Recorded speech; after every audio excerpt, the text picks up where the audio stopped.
ask ourselves this question, and we'll build Ukraine think tank, gathered all of you today to discuss it and to define how to move forward.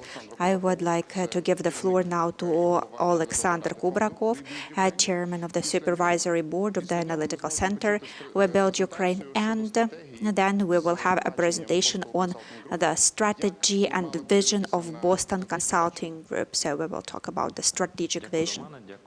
Thank you, Roman. Thank you, dear friends, for joining us today. I will also share a number of slides. And I wanted to say that this is an interesting sector, one of the few which is growing during the war, and one of the sectors in which we still have investments from the Ukrainian players, and also EBRD, IFC, our international partners. It means that this market is interesting and promising. Otherwise, like during the war, it would not have happened.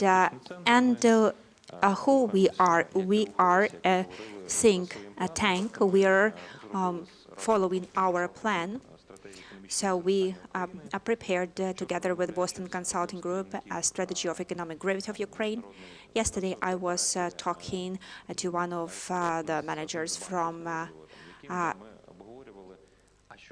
International Finance Corporation, and we were discussing the events that we are having now, discussing each sector, and we were thinking, what can we do during the war? So we looked at the agrarian sector, construction sector, and we realized that, for example, if we talk about the green energy today, so we will also define 5 to 7 main issues in the sector that can lead to the growth in the sector, and more than half of the things that can be done, they can be done during the war, and many of them can be done at the level of the government. So in 3 to 4 months, we can have a certain outcome.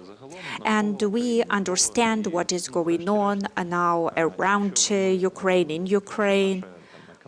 And if our economy is not working, if we do not have taxes, because we fund war from the taxes which are generated by Ukrainian business, by the Ukrainian economy, then there is a question what is going to happen.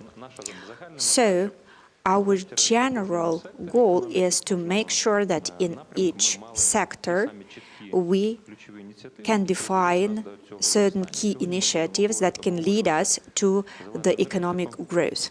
Today we're going to talk about green energy. We will talk about wind, solar energy, biofuel.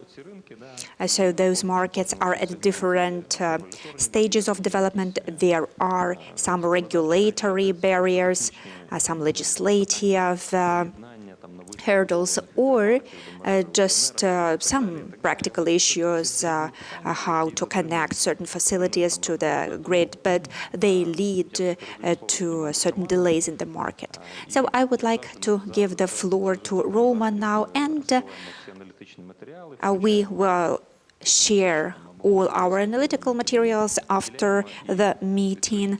We are open for further cooperation and follow-up. Thank you. Thank you for bringing us all together within the Ukraine Facility platform. We always support cooperation. And today we are going to talk about 3 main aspects. We will talk about wind energy, we are going to talk about solar energy and biofuels. So those sources of energy are renewable, and also they allow Ukraine to be independent from many players from Russia and also from the United States, for example. So the question is about the strategy of recovery. I think that most of you have seen 2050 recovery and reconstruction strategy, and I'm sure that you have seen the draft already. And we would suggest to have a look at a fresh vision, and I hope that Blink Selkhani is with us online. Hello, good morning, everyone. So we will hear about the vision of Boston Consulting Group developed together with We Build Ukraine. Thanks for joining us, and we are the very big group of people and specialists in energy trying to understand the proper way to build solar, wind and renewables in Ukraine. And we are giving you the floor to your vision on the general strategy that will actually start the discussion today. Yes, thank you. Thank you for the introduction. Let me share my screen.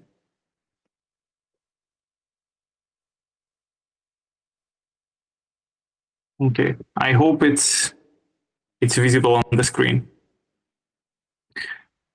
So let me start very quickly. First of all, happy to be here with you today and very excited to kick off this great conference and in the chain of overall great conferences that we see over the last couple of months. As Mr. Kubrakov already introduced, we worked together extensively last year to establish a 2040 economic vision for Ukraine, and the energy industry and green energy is one of the pillars of that. We will not spend a lot of time on this, given Mr. Kubrakov already introduced, but just to highlight, today we are going to be focusing on the overall energy sector and the energy strategy, and within that, a bit more focus also on the green energy sources. So what is our starting point? Even before the full-scale invasion, Ukraine was one of the most energy-intense economies of Europe. There was a massive improvement since 1990, but still it was way above European counterparts. What is interesting that due to the loss of the heavy industry, there was a heavy decline in the overall energy consumption in the country, although the mix did not shift significantly. The share of gas and the share of coal was decreasing, but that's mostly because of the loss of the industry. That means that while the full-scale invasion created like an untenable situation, mostly on the power generation side, the sector was already primed for a transformation, and the war actually accelerated this. And the question is how the future energy sector should look like, which would enable Ukraine to build a better, stronger economy going forward. When we think about energy strategy and how to define how the energy sector should look like, we always come back to the trilemma. I guess you will hear a lot about it today, and probably all of you are aware, but for Ukraine, it has a specific meaning. In the short to mid-term, it's super focused on energy security and affordability to actually secure there is going to be available energy in the country for the residents and for the industry. And long-term sustainability will also come back into the focus. But given the level of reconstruction and all the capabilities of the country and the resources, we can drive all of these three pillars at the same time when we are building a new energy sector. So how to decide and how to design an energy strategy? We always come back to the initial questions. What is going to be the overall energy demand in the country? And we will discuss that a bit later. And then what's the right source mix to supply that energy mix? And the energy needs to be affordable, needs to be available, and ideally need to be low carbon. And Ukraine has the potential to do all of these. So what we forecasted, we developed several scenarios. This scenario is actually meeting the economic vision that we set out to do. we expect Ukraine to come back on final energy consumption to 2021 levels only around 2040. It is still a big increase compared to where the country was in 22 and 23. But the biggest change that we forecast is going to be that the share of electricity is going to increase nearly by 150%, from nearly 20% to nearly 30%. That's something that we see across Europe when the energy sectors are transforming, and you can see that the share of coal is actually going to come down significantly. The 2% mostly means it's going to be industrial use and very, very small energy use. The backbone is going to be still gas, but the share of electricity is massively increasing. What this means, the energy intensity of the economy will also come down. Given the very important piece of the power sector in this mix, let's see a bit of details on that one. So what we forecasted to supply that volume of power for the industry and for the residents, we need to install a lot of new capacities. You can see the new installations on the left-hand side. The biggest increase is going to be in the gold and the dark blue, which is solar and wind. That means that the overall energy sector is going greener and greener. You will see by 2050, we expect that more than 50% of the installed capacity is going to be solar or wind. Coupled with hydro and with the nuclear assets, nearly 60% of the generation fleet is going to be low carbon or zero carbon.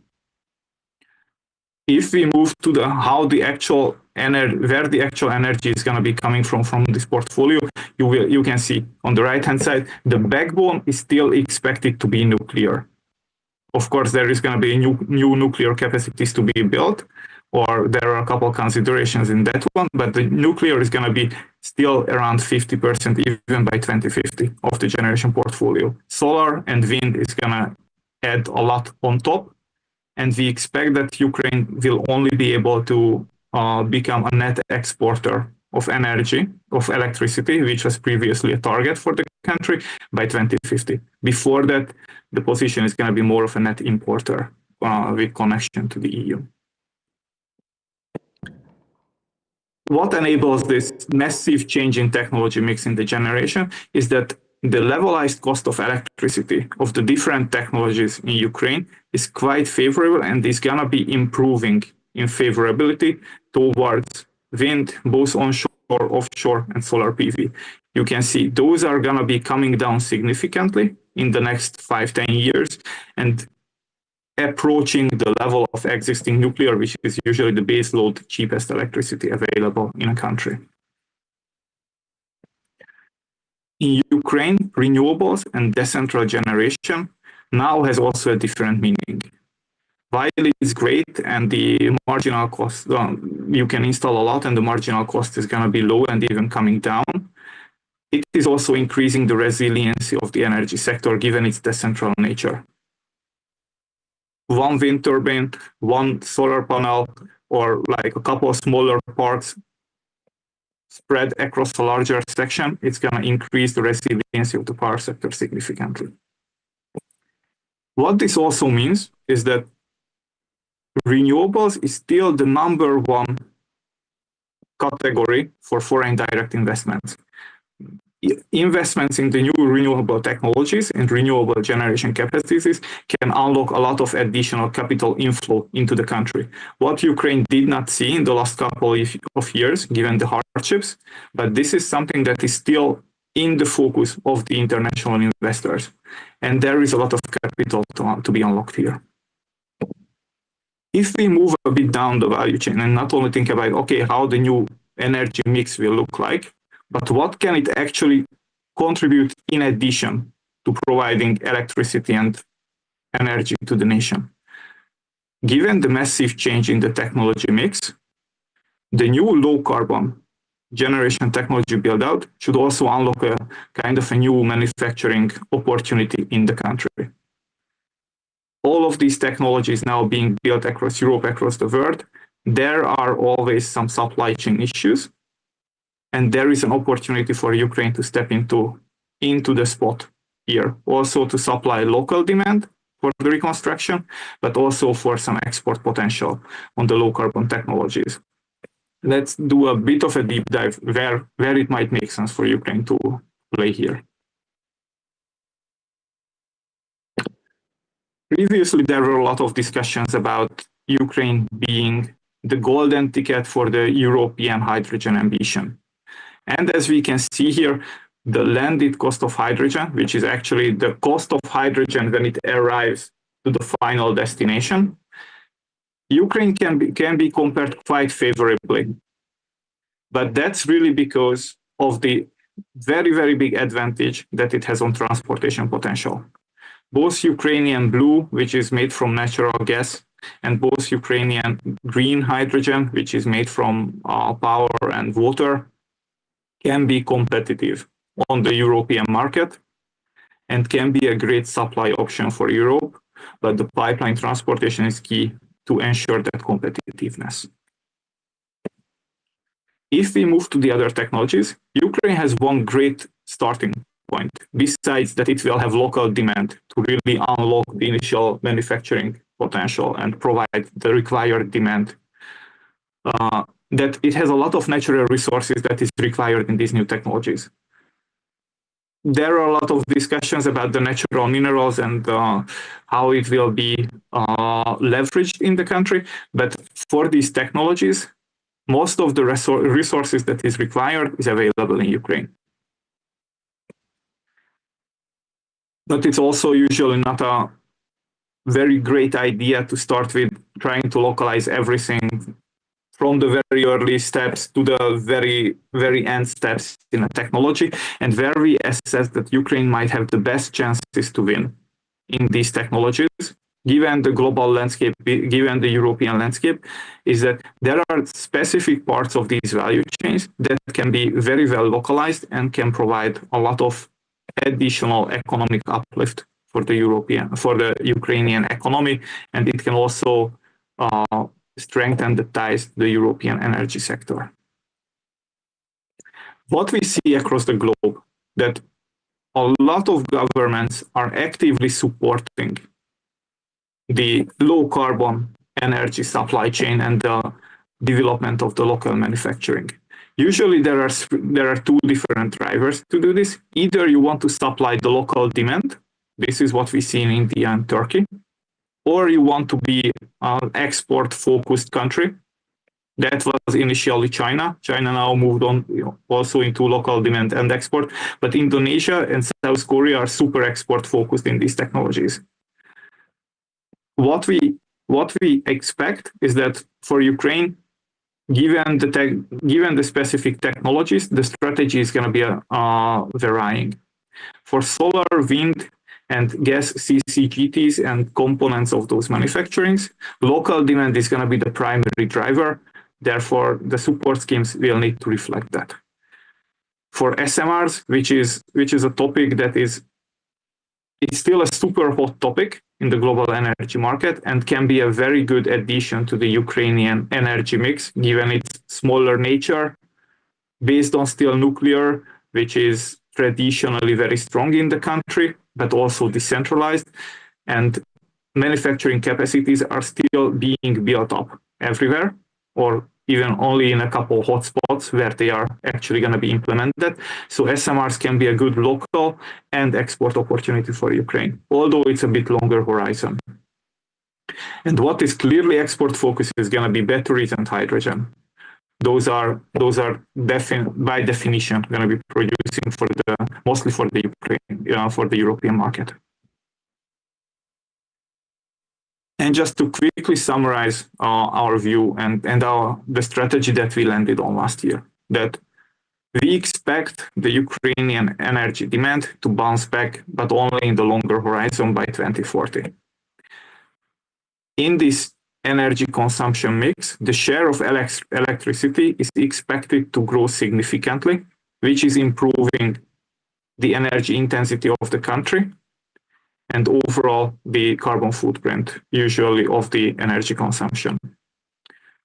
What we also expect, given Ukraine's strengths, that you currently have in the natural resources and what you can build up in the power sector is that the generation mix is going to be significantly greener than even most of the European countries.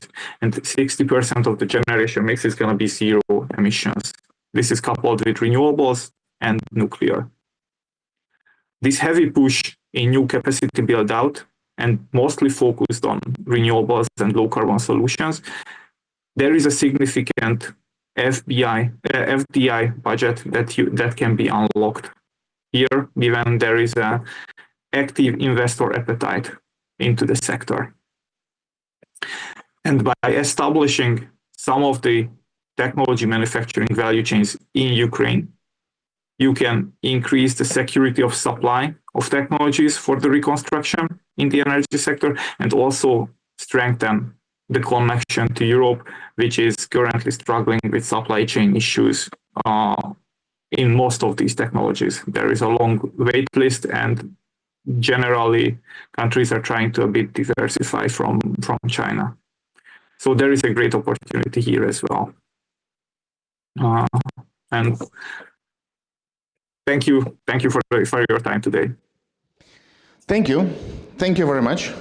The disclaimer was short, but well, I do think we will use that information carefully for the discussion. Я запрошую тоді на першу панель. So I invite to the first panel the experts who work on implementing this strategy in the wind energy sector. Igor. Tivo,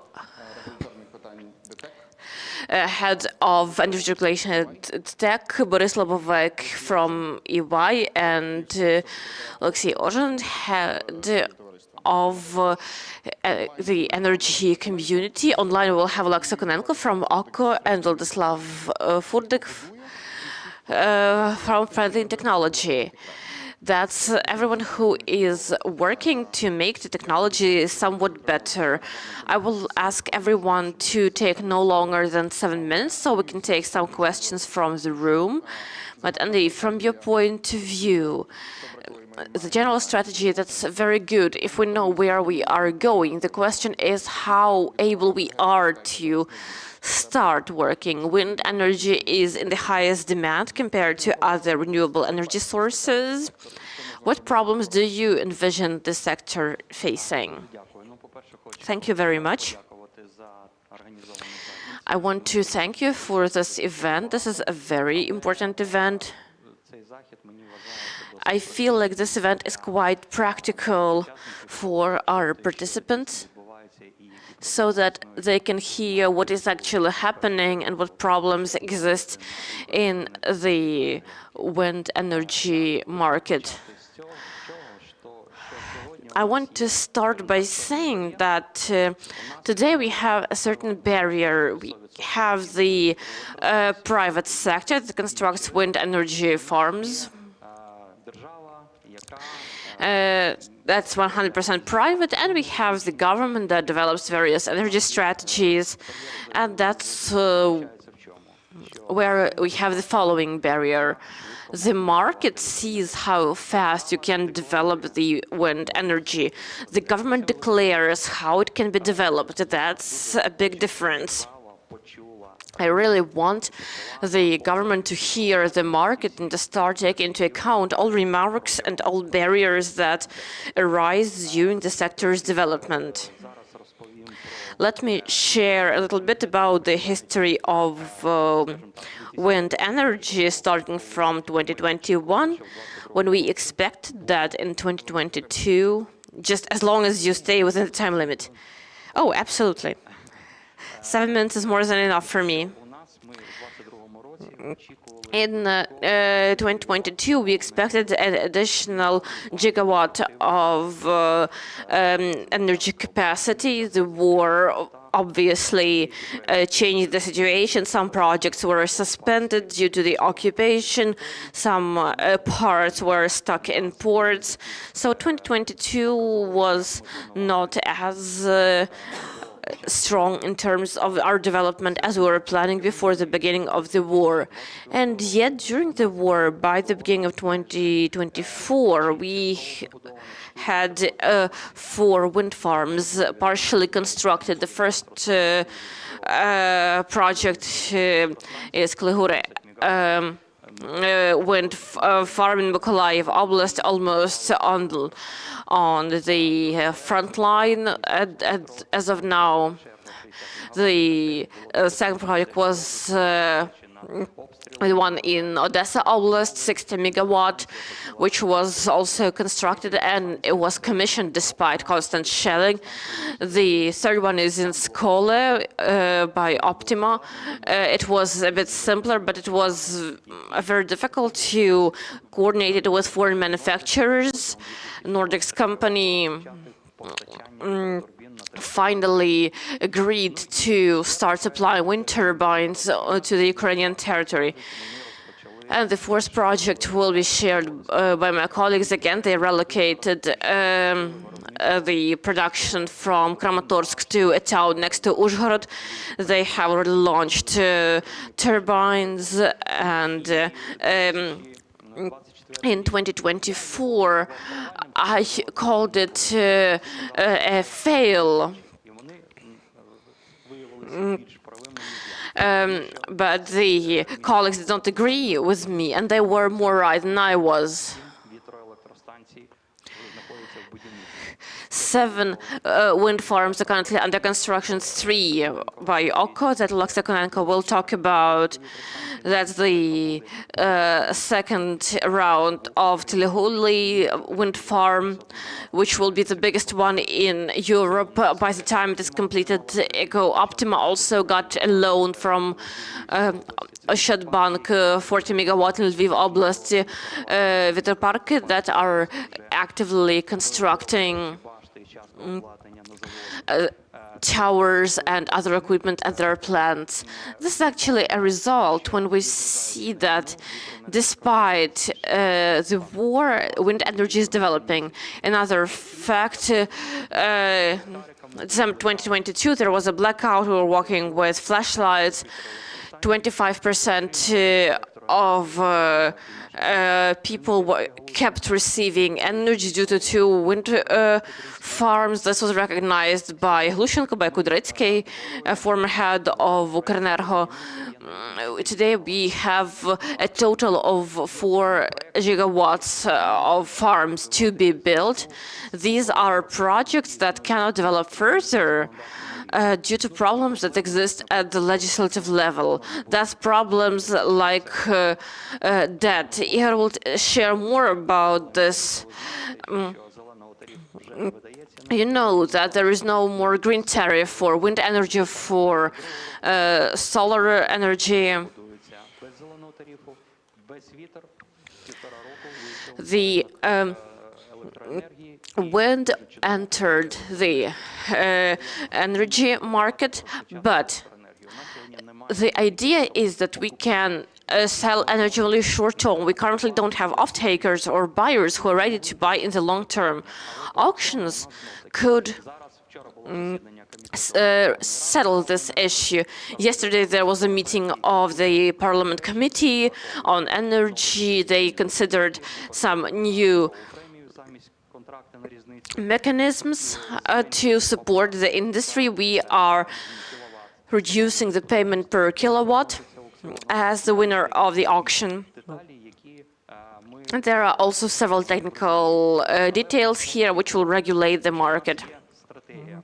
But there are quotas here. And if there are 4 gigawatts of additional capacity for wind, and we had 278 extra megawatts, 250 this year, that does not resolve the issue. And also there is distrust for a guaranteed buyer. Until the buyer pays, we cannot move forward. The next step is that it is almost impossible in certain communities to register land as land for energy use. We have stuck urban development plans, general territory plans. The Ministry of Infrastructure believes that everything is resolved in Ukraine, but in practice only a small percentage is resolved. The remaining territories cannot be developed. You cannot even put up a mast there. Another important issue that last night I received letters correspondent between the Ministry of Energy, the Ministry of Economy, and the Ministry of Finance about tax exemptions for import of wind turbines. Cogeneration, solar, and other types of generation are tax exempt. Wind is not. Everyone knows that the VAT goes back to the company that imported the turbines a bit later, and this does not in any way affect the budget. And this process keeps moving since April, and we received this only now. And the Ministry of Energy does support us because they also are interested in the development of wind energy. These are the main sectors. Thank you very much for this. Now over to Igor. That's the head of regulatory issues at TEC. I have a brief question. A company that was always able to make money from monopolies, and you are now moving on to a competitive market. What problems do you encounter? I wouldn't say that we feel a lot of difference because we are always competitive and we work in competitive markets. In my presentation, I will try to respond to your questions. Andrei, thank you to you and to the association for working on the development of the sector. I will add a little bit of focus on behalf of the business. The tech company works in development of renewable energy sources. This includes projects of wind farms, of solar plants. We are currently focused because, like Mr. Kubrakov said, indeed, there is a war, but we can still work. We are building a second round of Telehuska wind power plant, which will add another 400 megawatts. We are planning to build 650 megawatts of Poltava wind farm. And we are also building additional systems for energy storage. Thus, by 2030, we would like to have 2 gigawatts of generational and storage capacity available to us, which will help to develop our energy system to make it more resilient and more flexible. Therefore, we understand what we are doing and why we are doing this. And also from experience, we understand what is wrong with this, so to speak, what help is needed. And there is hope that this platform will be able to use IFIs. I will be very brief. I will be able to send out the presentation very soon. So what is needed and which issues we have? First is funding, because big projects, they need financing, and thanks to the Ukrainian banks, there are financing programs, but actually most projects, they have financing from abroad. And for that, certain circumstances are needed, and we have war now. So we need to take this factor into consideration. The second thing is insurance of war-related risks. And we understand that it is very difficult for investors to make decisions and to believe that, for example, when an investor wants to invest into a renewable energy project, it's hard to believe for them that they can get their money back. And we think that we have a lot of progress, liberalization, price caps, etc. But there are certain factors which influence the situation. First is regulation stability, then problems with debt, and that is still relevant. It is very important for all market players to try to address the debt situation. And the third issue is offtake. So there are no consumers who are ready on this volatile market to sign long-term contracts for big volume. So the culture in Europe is to have such long offtake agreements. And of course, the war-related risks. So here we have the issue of insurance for investment and also for people, for sites, so everything related to the construction process. Now we see certain progress in this regard. However, this issue has to be addressed in a systematic way so that we would be able to attract funding for the projects.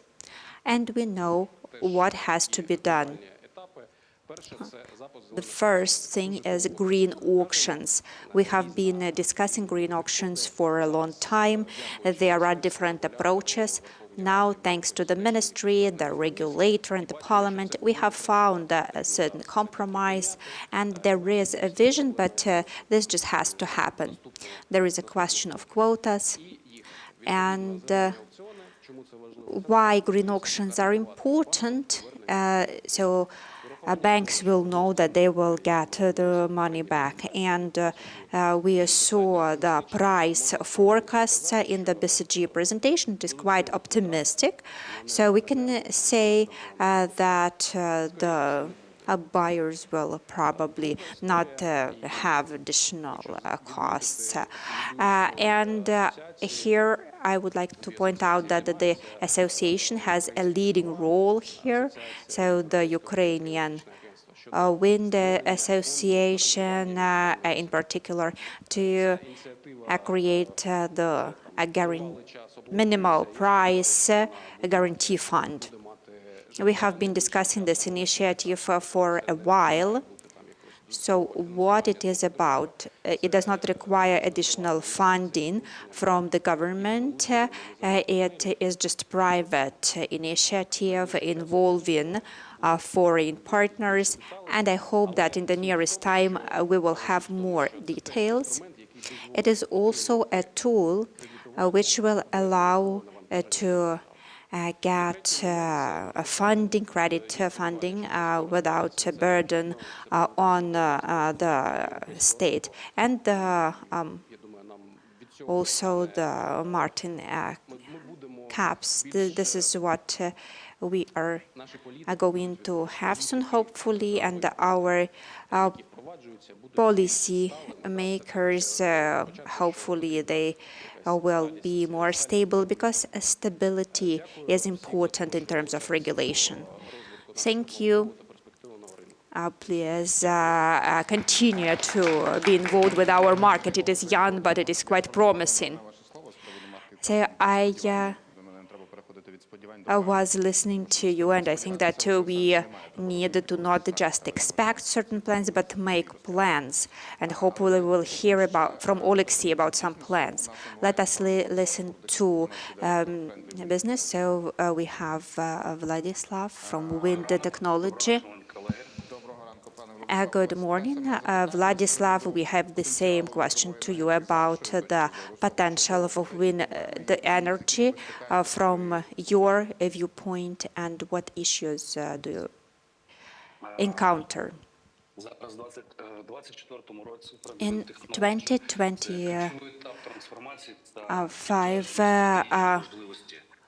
we confirmed that it was important to transfer the capacities from east to the Carpathian region.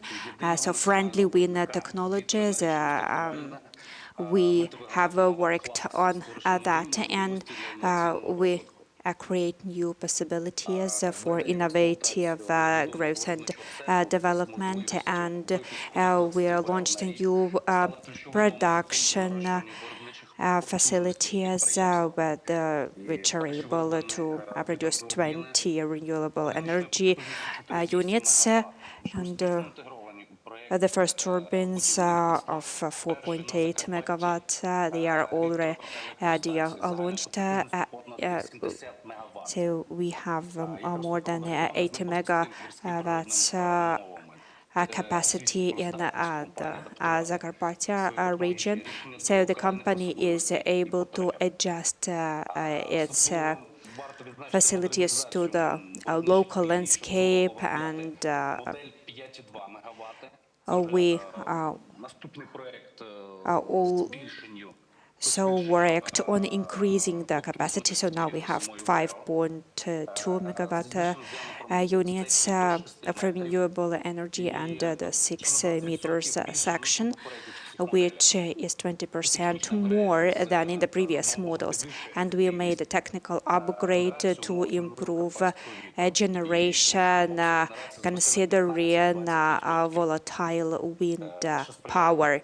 And we hope that there will be an increase in the capacity of the wind energy in this region, improving the general situation in Ukraine with the wind energy, because the alternative energy, as we called it before the full-scale invasion, now considering a damage to the traditional energy sources, now these alternative sources are becoming the main energy sources, and they are environmentally friendly.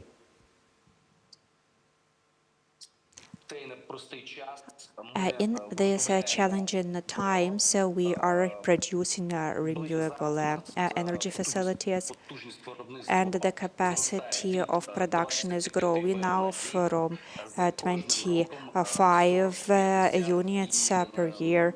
Every year we are growing 40, 50, and we expect that we will be producing about 100 units per year, with the possibility of installation in the Carpathian region and in other regions of Ukraine. And now we are launching an innovative project in Ukraine, production of blades for the wind mills, which we will be using for our wind energy systems.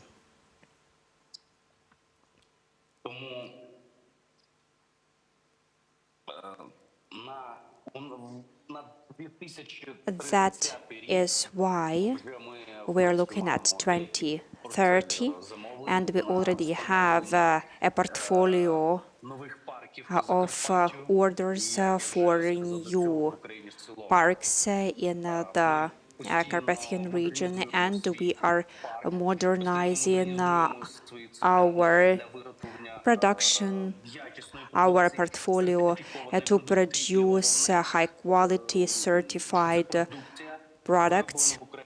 And the main thing is that we have all production in Ukraine, we have installation in Ukraine, and it means energy independence for our country. Thank you.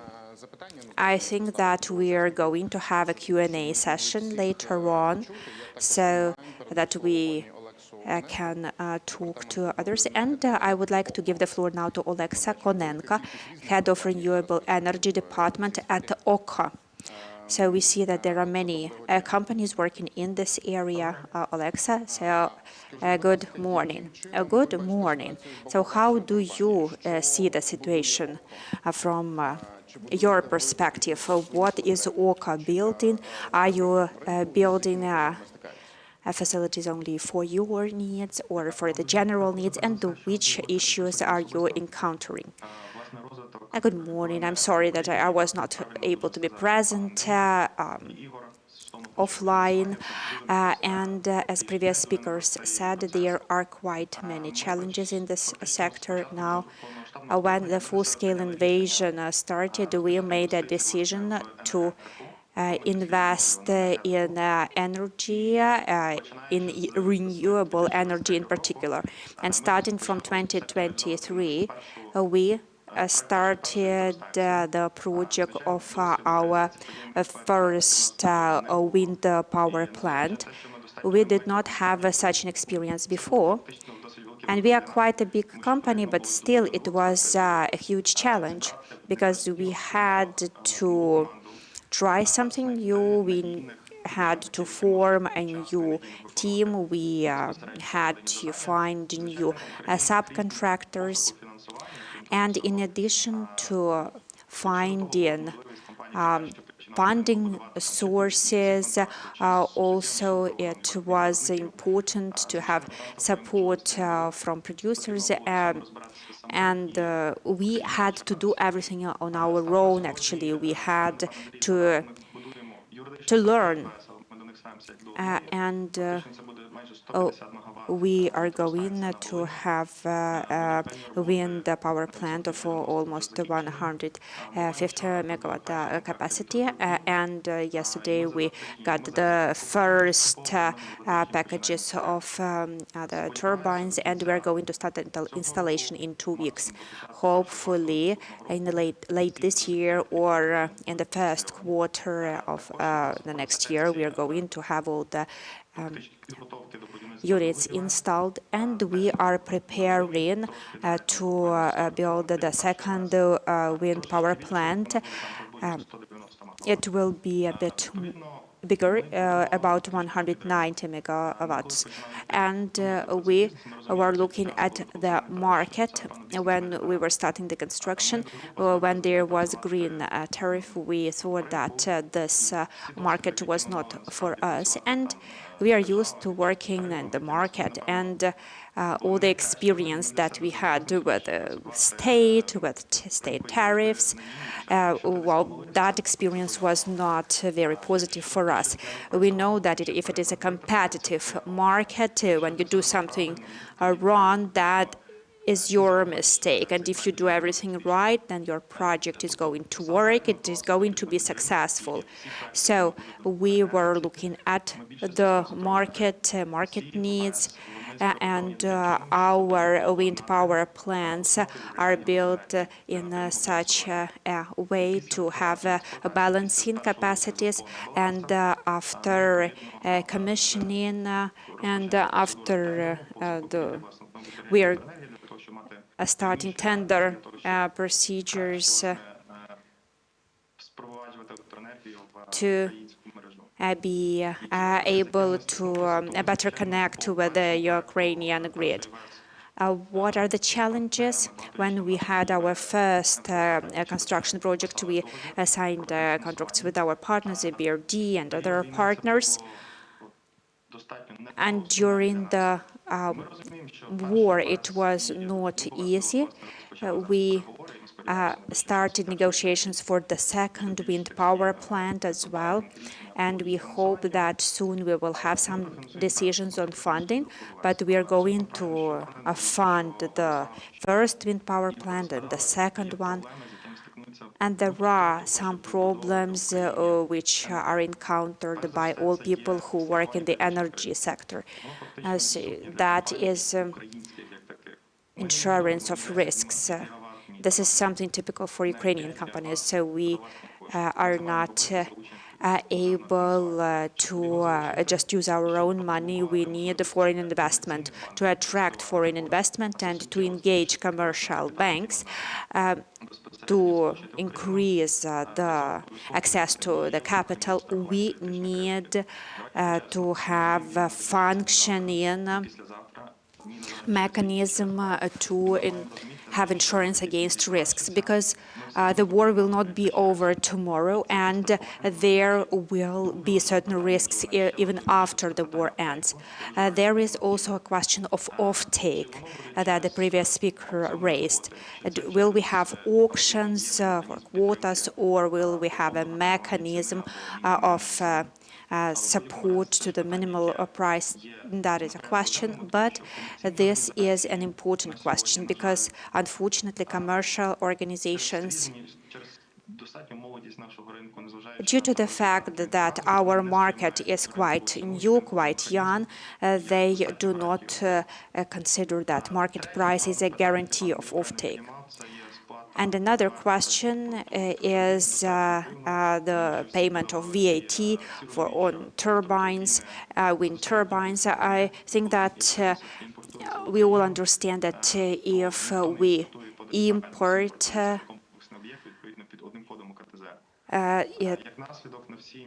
certain components to Ukraine, there is this issue of VAT, so we pay VAT, then we ask for reimbursement, and for the companies it increases the needs for investment, and of course it takes time to get this VAT back, and we could use this time just to implement the project.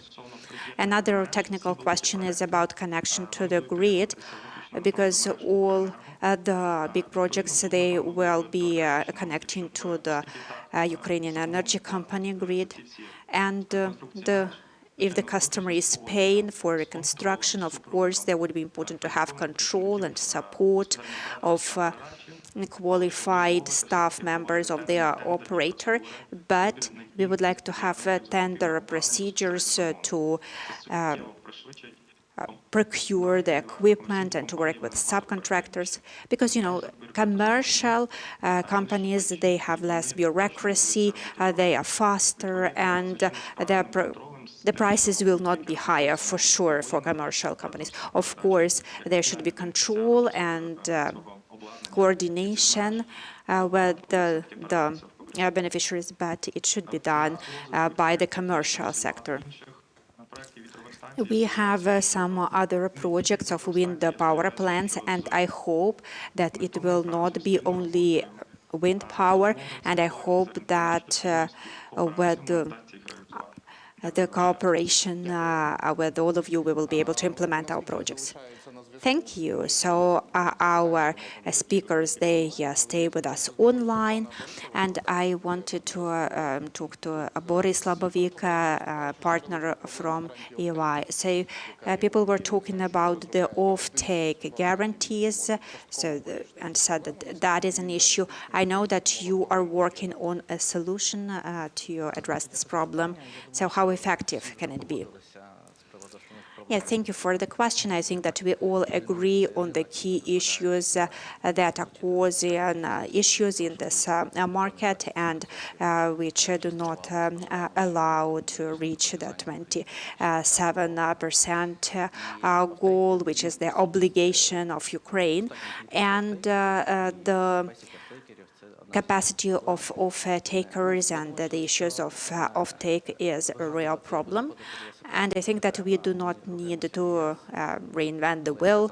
We are moving towards EU, and long-term agreements are the basis of the European market. So such long-term agreements, they stipulate that there is an off-taker, and our also role is to ensure bankability of the projects and allow off-takers sign long-term agreements, maybe with some additional support, such as partial funding, minimum price guarantee fund, or through implementing some pilot rollout projects, upstream business, or other IFAs also have some formats which allow off-takers to first pilot the projects and then scale up.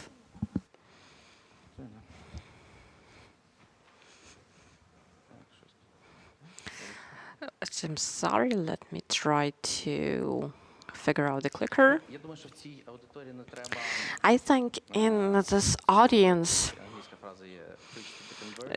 we don't need to preach to the converted, as they say. I don't need to explain that this market is one with a lot of potential, and we need a lot of support to ensure an increased share of renewed energy. Obviously, all the existing problems have been discussed for a long time. There is certain disproportionate development of RES, which prevent us from balancing the system. At this point, there is a problem with price caps, with green tariffs. So this entire combination, all these problems, of course, need resolution. And the basis for this resolution has already been mentioned by the colleagues, the subject of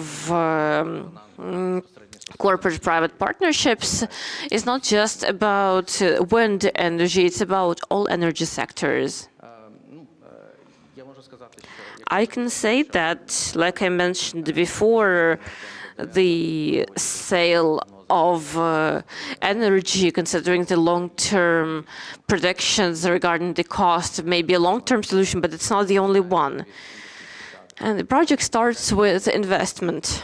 I doubt that there are a lot of people who are willing to fund large projects in Ukraine with their own money, with their own capital. We need external financing to engage that. We need bankability. We need investors to believe in this project. And one of the points how to ensure that investors will believe in this project is a long-term calculation of the price. If there is sale of energy as an alternative in that contract, without a clear understanding of the vector, that's very difficult. So I think that's the answer to the question of where we are going and why long-term contracts are the basis for market development in Europe. Where we are going, considering the situation on the Ukrainian market. Obviously, historic precedents in Europe show that corporate PPAs are the way forward. Last year, we looked at the situation in Europe, looked at agreement templates that were published in the European market, not only European ones that are similar to the Ukrainian one, and to develop our market to better implement corporate PPAs, we understood that this was not just about the regulations. It also requires market mechanisms and the goodwill of regulators. But in terms of the regulation, we can say that the Ukrainian legislation directly allows these agreements. What is more, range development entered into the first corporate PPA last year regarding a solar station in Lviv Oblast. It is a physical one. There is also now experimentation going on with virtual PPAs. So there are precedents in Ukraine for concluding these agreements, but the legal framework to enter into these agreements, it exists, and templates exist, but we need to improve the template and to do educational work to ensure that we explain the peculiarities of each type of agreement and the benefits of the whole thing, which will provide additional opportunities for the development of this market. I have 1 minute left. Yes, thank you very much. Regarding the price establishment, obviously there are different models. My colleagues already talked about this and they know it. And we think that for the purposes of bankability, there should be a model with discounted cash flow based on a specific project. and it is more predictable and understandable in terms of assessment and approach to data and capital investments in order to provide an opportunity to fund such projects which will be based on the corporate PPA model. Yeah. So among other barriers, we can say that if it is not a physical direct PPA, we don't know what the situation will be like in the future with the energy system, with the system overall, whether there will be power outages. But to provide an additional impetus to this initiative with corporate PPAs, perhaps we need to introduce certain mechanisms like with the import, where consumers will be additionally protected. I think we can talk a lot about the future and prospects. The most important thing is probably to have a certain mechanism of additional financial opportunities for the sector, including this foundation, these programs, and the regulator assists in making the regulation more clear and more determined. And we also need some programs. I see that the time is over and I am repeating myself, so that's it from me. Thank you, colleagues. We actually discussed the issues that are currently facing those who work with wind energy. And I would like to talk to Alexei Odžel. Apart from the issues with auctions, the issues with the import of equipment, it was very notable that the colleague from OCO said that the political sector risks will remain even if the war ends, and he said that market conditions are not a guarantee of an offtake. It means that there's something wrong with the market. And we know very well that if we implement all the commitments that exist in Ukraine on remit, on market caps, on independent regulators, the guarantee of offtake in market conditions will become much better. Thus, we see that the implementation of reforms will increase the number of investments and the general capacity for generation. In your opinion, how much can we count on acceleration of not new reforms, but those commitments regarding market transparency that are already there? Thank you, Roman. I will also try to be brief, but I want to share some very important messages because we speak about really important moments that are sometimes technical, sometimes they require really rapid decisions. But we have other factors affecting the situation. I will share an example because yesterday I had two conversations. One conversation was with our donor of our fund, and we stopped talking about the medium-term perspective of how we should use the money optimally. We started talking how we can use the money in a situation when the war continues, in a situation where we will have to restore more equipment than put it into turbines and other renewable facilities, because unfortunately we see the situation that the negotiations are not working out, the war goes on. And the second point is that there was an important conversation yesterday about an important institution. And the idea that we have now is that we should receive grants for everything, and then a government company builds something that doesn't work and the money is not enough, and we keep putting out those fires. That's the unfortunate truth. And if we want to drive private capital, indeed, we need to be doing very important things. The first one is uniting the markets. And what is more, in terms of electricity integration package, we have been long very much behind our situation. the capitalization is not going to become any bigger. We can be speaking about profits for a long time, but if you are part of a large European market, that's a win for you. You will get more capital, you will get more investment. That's the first point. By the way, there is a very important signal that we keep saying over and over again. Our European friends came for a visit and they said, you have a chance. Unite the markets by the first quarter of 27. What other chances do you have? There are Russians, there is Belarus, there is domestic sandpit, so to speak, but there are also actual markets. And it may be possible to bring ourselves closer to this independent market. And we can sell that energy from solar farms, from wind farms, that can actually be sold on the Ukrainian market. These two sessions, well, that's just not worth it. What can we talk about during 2 sessions? I would add another important point. In order to achieve 27%, these 27% recorded by the energy community, the point of the energy community is to bring Ukraine to European energy markets and to demand a pathway for it through the foundation.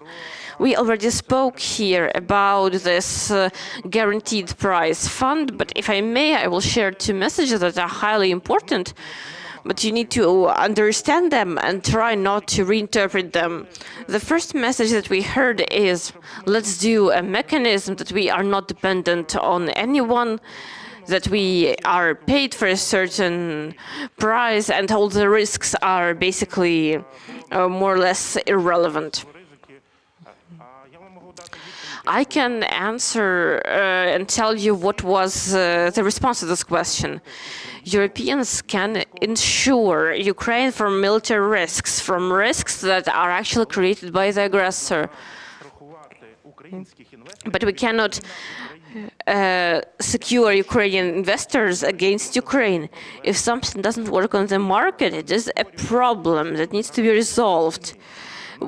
Instead of creating guaranteed price funds, we had something similar to guaranteed pricing in the past, and it is important to understand that and move in that direction correctly. We spoke with market participants, with those who are with us in the session. We want to do this, and we hope it will be presented at the recovery conference. This is a de-risking tool, but not a guaranteed price, but de-risking of military risks, military and political risks. This tool is very similar to how the fund is working now. It works very simply. If we see that there is destroyed equipment, we are buying that equipment to bring back the generation, to give the energy back to the system. There is also an idea that we will have a separate escrow account, and if we see that some some facility has been destroyed, what else we can construct? So it is an umbrella that we are working on, and we are using money for this recovery, this rebuilding. So this risk is very justified in terms of what exists in Ukraine, as well as the means to fight it. And another point that is important to keep in mind while we are trying to work on it, it's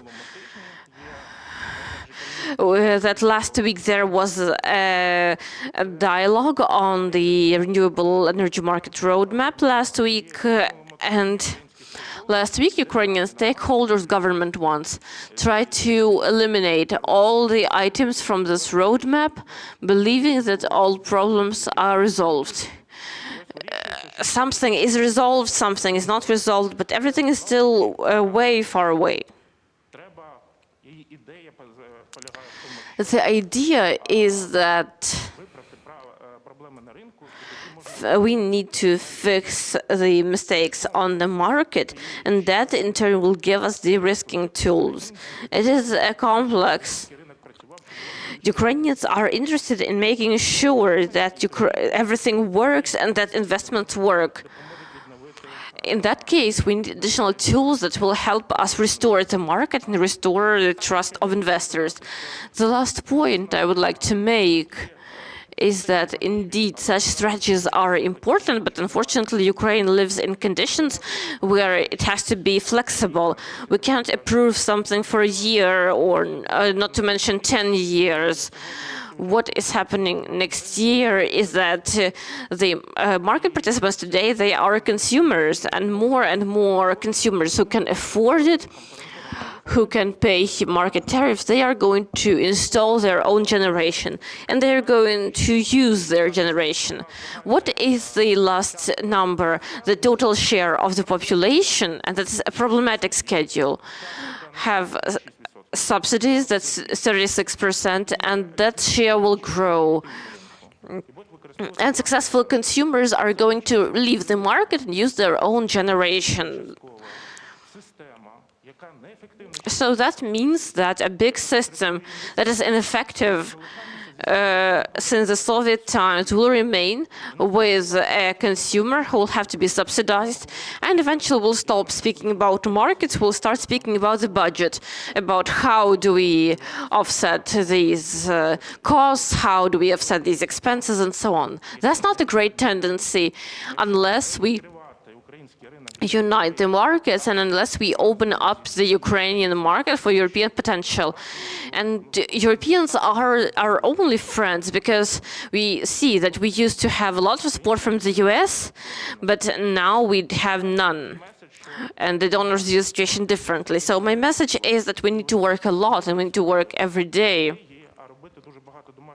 We shouldn't just record the strategy, we should rather update our work on a regular basis. Thank you, Alexei. We have some time for a few questions or comments. If there are questions from the room, let us know. No way. Okay, I will ask the first question, but make sure that you think. I have a question on the Reconstruction. Alexei just spoke about engaging foreign investment. In your opinion, based on what you see,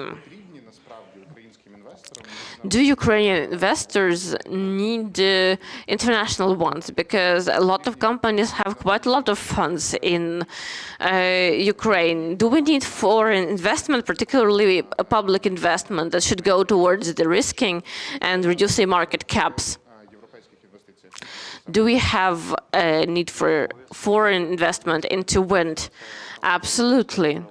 One example is Telekulska power plant that was commissioned with the support of the Danish government, 350 million euros, on completing the construction of the second sector, of the second round. And no matter how much we would love to, we will not have enough funds to implement all the energy projects. Secondly, I wanted to say a few words about Alexei Orzhel. He said that we aren't sure how much that scheme can work in Ukraine. It's actually the foundation that does what Igor was talking about without the help of the government through indirect foreign investment, through foreign banks. Wind is sold more expensively on the market than the green tariff, and the fund will set the much lower tariff for wind than this wind energy is sold for now. So this is the alternative scheme that may be really effective in Ukraine. Secondly, about assistance, I don't want to say anything bad. I am very thankful to the energy community for helping Ukraine, but we encountered problems in wind energy when we filed applications with the wind sector. That's when problems start. Some suppliers fall out. We cannot provide the equipment.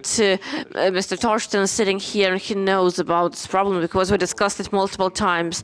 I would like the fund to work more actively towards the damaged objects of wind energy. Thank you very much. Let's have brief responses. I will talk to Alexa Konenko from OCO. In your opinion, if we look at the offtake guarantee fund and at the market conditions that you believe, what is more important to you as people who are doing construction? The most important is to focus on the market because the minimum guaranteed price fund, it would allow to unblock funding from development banks, commercial banks. It will allow to multiply the scope of such projects and increase the number of such projects, because we, as our group and the other groups at the market, we all have limited funds. With our own funds, we will not be able to rebuild sooner than the infrastructure is damaged or create additional generation capacities. But just support of the price would not be able to address this question. The same question to you, Igor. I would like to add to what Alexa said. I agree with Oleksiy and Alexa that we need to develop the market. That is the priority. But if we are talking about the investments, we need to develop not just the energy sector, we need to develop the financial market.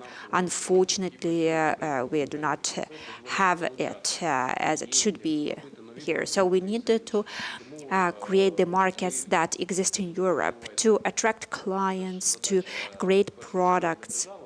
But developing the culture, developing the market, that is the goal for the government.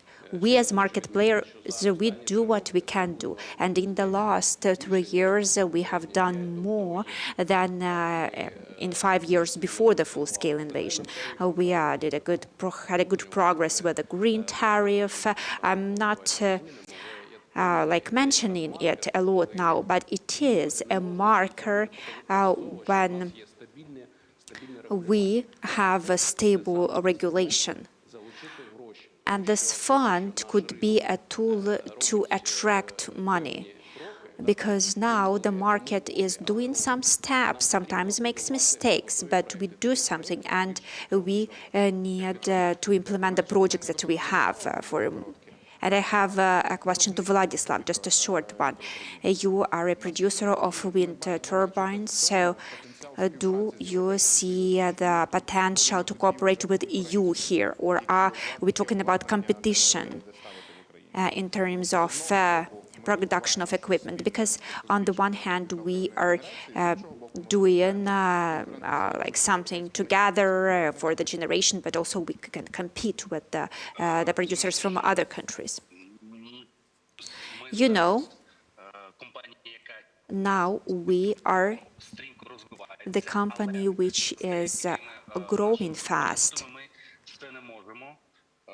but we still are not able to compete with some other competitors on the market, because we are a new company. We are building our own wind energy plants here in Ukraine.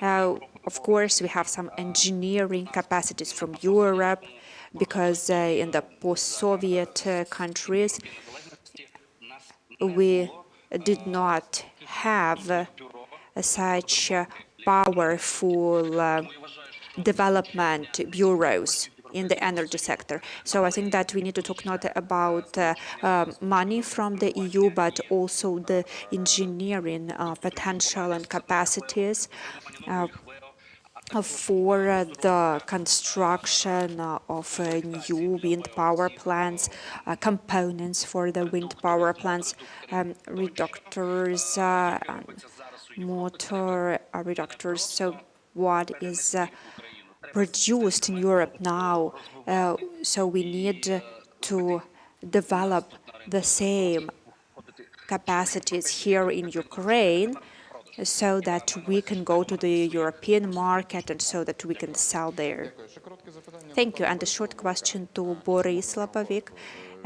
If you could give a short answer, but it is a complicated question.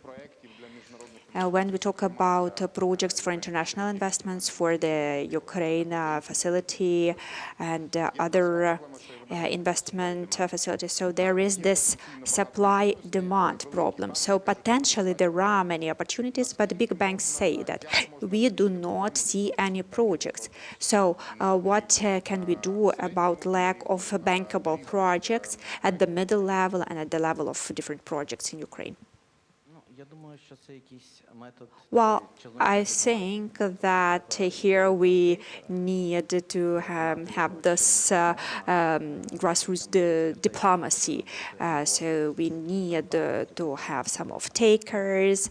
The off-takers, they can be shown to BRD and other IFIs. And the project has to have good, of course, good indicators. So if we have an off-taker, if we have a producer, and if we have a long-term agreement between them, that is a project, but we need many of them. Victoria, you have a question?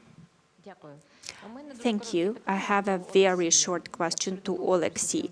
I totally agree that we need to move forward and have a market coupling and unite the markets. What are the necessary solutions? What are the necessary steps that we need to make in this direction, and what are the main obstacles? In fact, there is an obligation of Ukraine. It is the fourth energy package that has to be implemented. And there is a long process of registration. Last year, the director of energy community printed the draft law and gave it to the minister for it to be registered.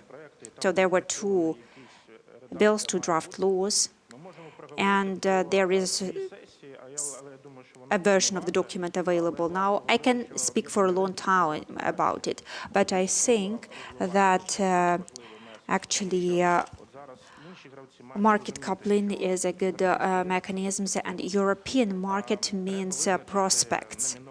We need to nominate the market operator, and we think that it should be a competitive position. Ukraine wants to have a monopoly, but here we just talk about legislation. And later there should be other steps done for market coupling. And then we will have this conversation country to country. And there will be some moments when there is competition and when Ukrainian energy can be competitive on the European market, and there will be different conversations. Unfortunately, we have not done our homework yet. And another remark about this wind mill blades that were not provided. The fund provides only equipment, not physical money, and we think that it is right. So we can track how equipment is transferred. Okay, let's continue this discussion. And the deficit is 540 million. And we have the last question now, and we start the coffee break.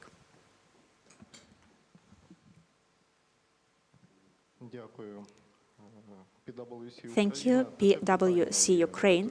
I have a question. So you named some problems, but you did not mention staff shortage or potential staff shortage, because there should be people who do construction, implementation, maintenance, I mean technical personnel. So do you see the problem of a staff shortage, a lack of human resources? I think that's a question to you. You know the situation better in the sector in general. I did not understand the question, sorry. So do you see a shortage of personnel, shortage of qualified staff? Yes, we do see such a problem. When the war started, all the Western companies left the market because of security reasons. And considering the experience of our companies such as DTAC, Lumentum Energy, they took all the risks to finish the construction of the power plants. We, as association, signed a number of memoranda, and we work with vocational schools to train people, welders, mechanic engineers who can start working with such companies. And I know that Vetroparky, wind parks, they have negotiations with the German partners because we see that there are a number of initiatives to train professionals in this area. I know that Solar Energy Association is also working actively with training people. They organize events, trainings to teach them how to install solar energy plants. Thank you to all our panelists. Please stay for a minute. We would like to make a joint photo, and we will have a 20-minute coffee break. So we will come back at 11:30, and our next panel will be on solar energy.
Шановні колеги, ми продовжуємо.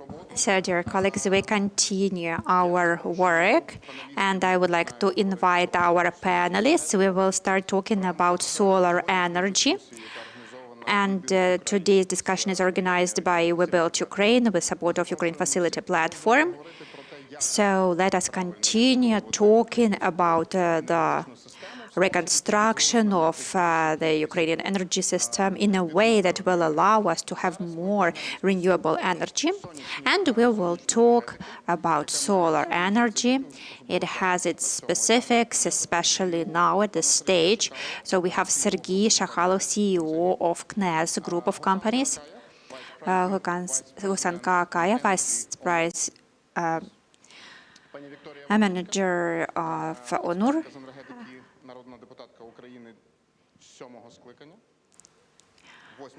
Victoria Vasitskaya, energy expert, member of parliament of the 8th convocation, Olga Sidorchuk, Sempra, and Alina Sviderska, head and co-founder of the Clean Energy Laboratory NGO. So we have discussed the issues of the wind energy, and now we will talk about solar energy. It has its specifics, and currently we have too much energy, so the grid is growing, but not always in the way that we expected. So the question is how to develop solar energy in a way that will allow to use the energy in the most effective way with the help of the grid, storage, or integration with EU. We will be able to discuss all those questions. So let us start with Sergei. KNES Group is one of the biggest companies. So could you share your opinion, and then we will have a discussion. Good morning. Thank you for the invitation. So about the prospects of solar energy, I can speak briefly. In our opinion, there are prospects, market prospects, and now we see a big demand on the construction of solar power plants for own consumption. It is very simple. It is very much needed. Of course, it leads to certain problems, and now those problems are not very visible, but they will be visible. The second area is construction of the grid connected solar power plants. But now we see that building solar power plants without the use of accumulation systems has big market risks. So we recommend and we take part in the construction of the cable pulling systems and the two main behavior models for the use of solar power plants. I described them actually. So both models that I mentioned, they are interesting, they are commercially attractive, and the reason why is quite simple. Building a solar power plant is quite easy, it is not expensive, so this construction is funded by Ukrainian banks without government support. So together with the accumulation systems, it can be a sustainable business model because when it is big for the solar energy, it is good for the batteries. So that is not the end model. We can add some cable pulling options such as wind, such as gas piston generation if needed. And we can achieve good like energy units, but the best prospects for the nearest year or two we see for solar energy, solar power plants for own consumption. Yeah, this is what is going to allow companies to reduce their expenses. But how can we talk about it from the point of view of the general energy system?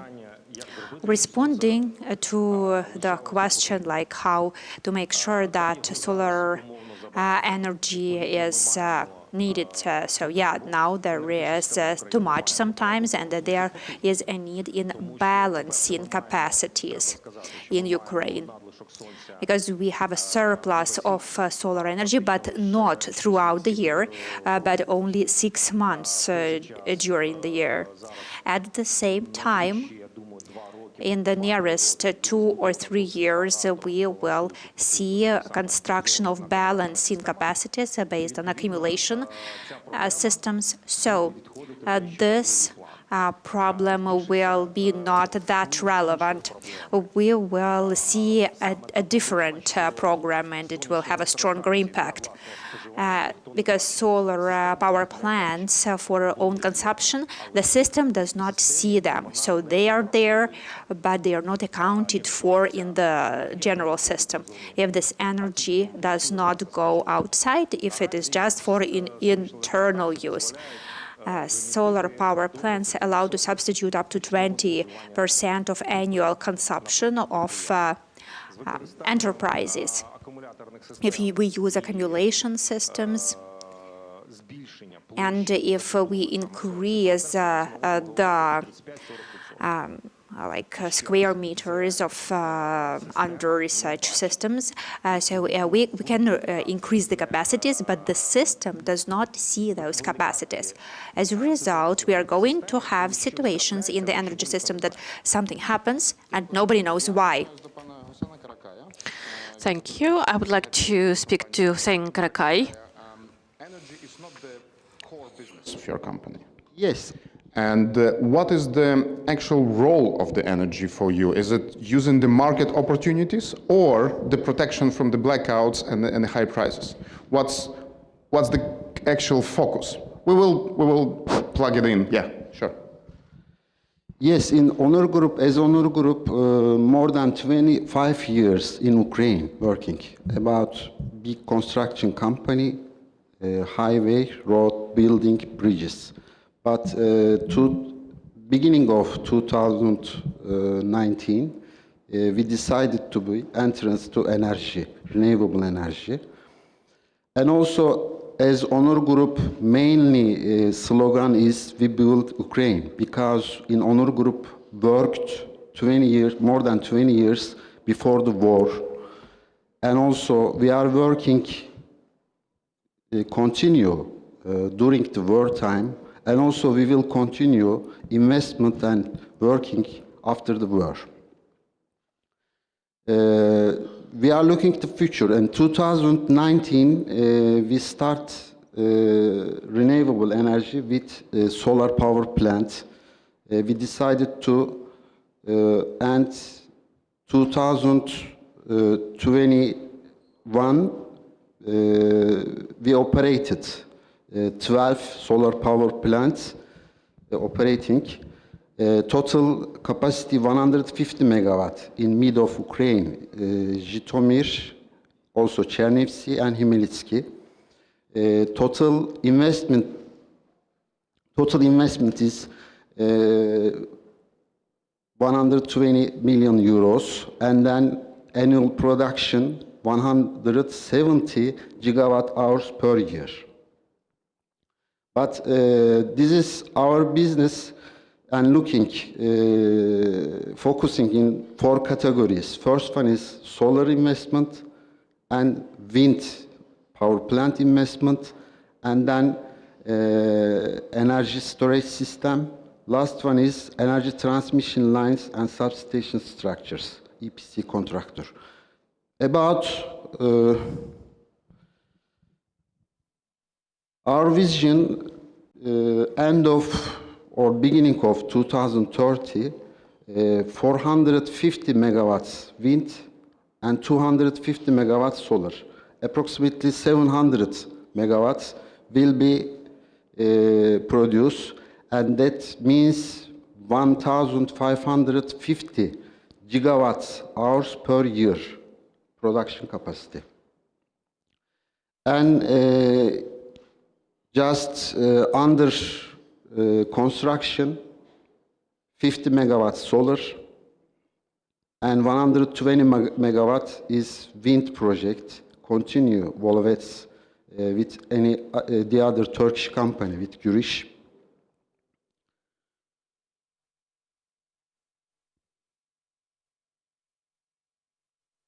And also we developed, starting development, 320 megawatts wind project in Lviv until 2030 will be finished, we hope.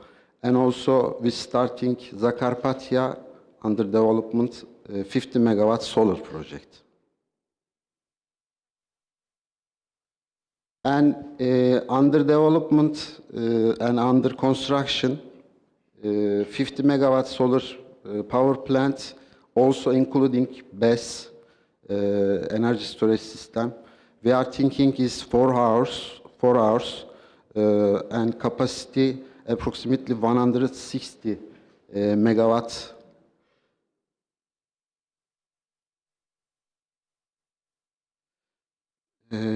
And also is we partnership together one Turkish producer, energy storage system, Pomega, for Ukraine market, about residential, industrial and social project. We are looking renewable energy with energy storage system, because also regulation and also balancing system need to be energy storage together.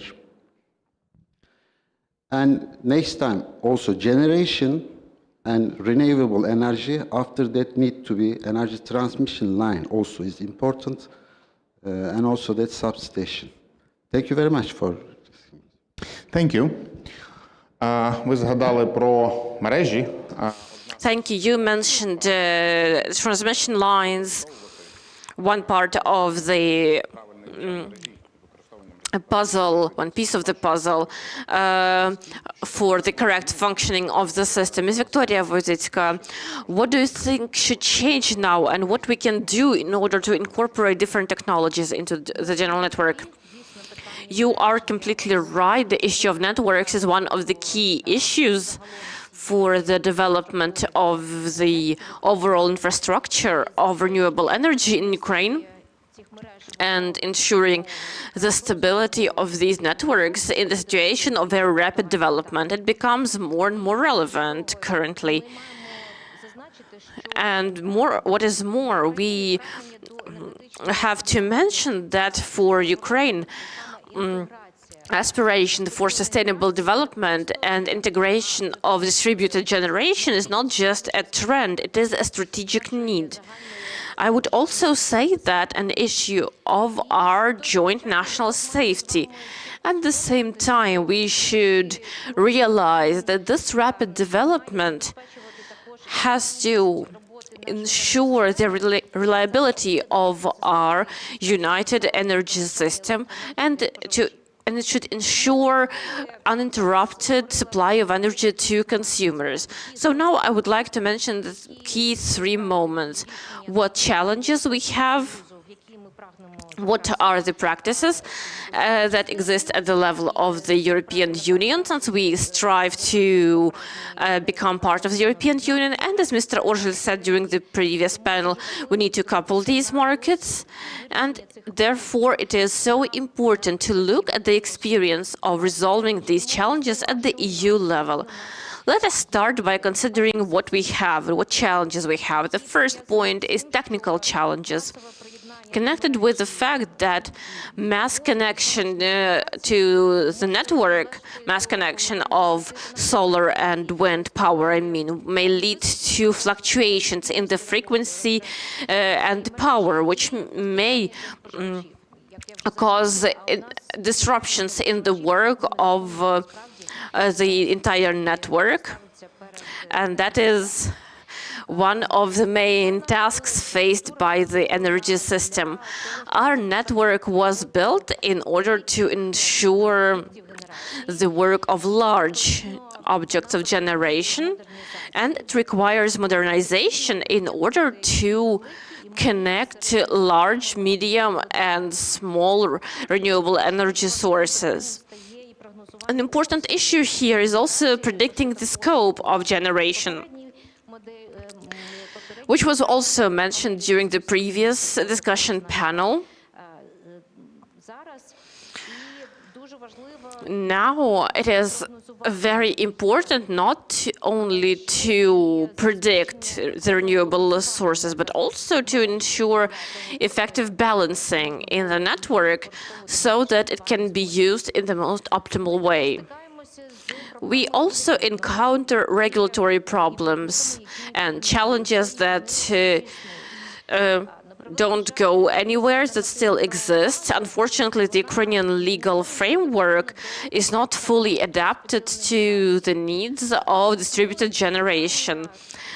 For instance, there are issues with the connection procedures. There are issues with stimulating the development of the storage system and participation of distributed energy objects in providing auxiliary services.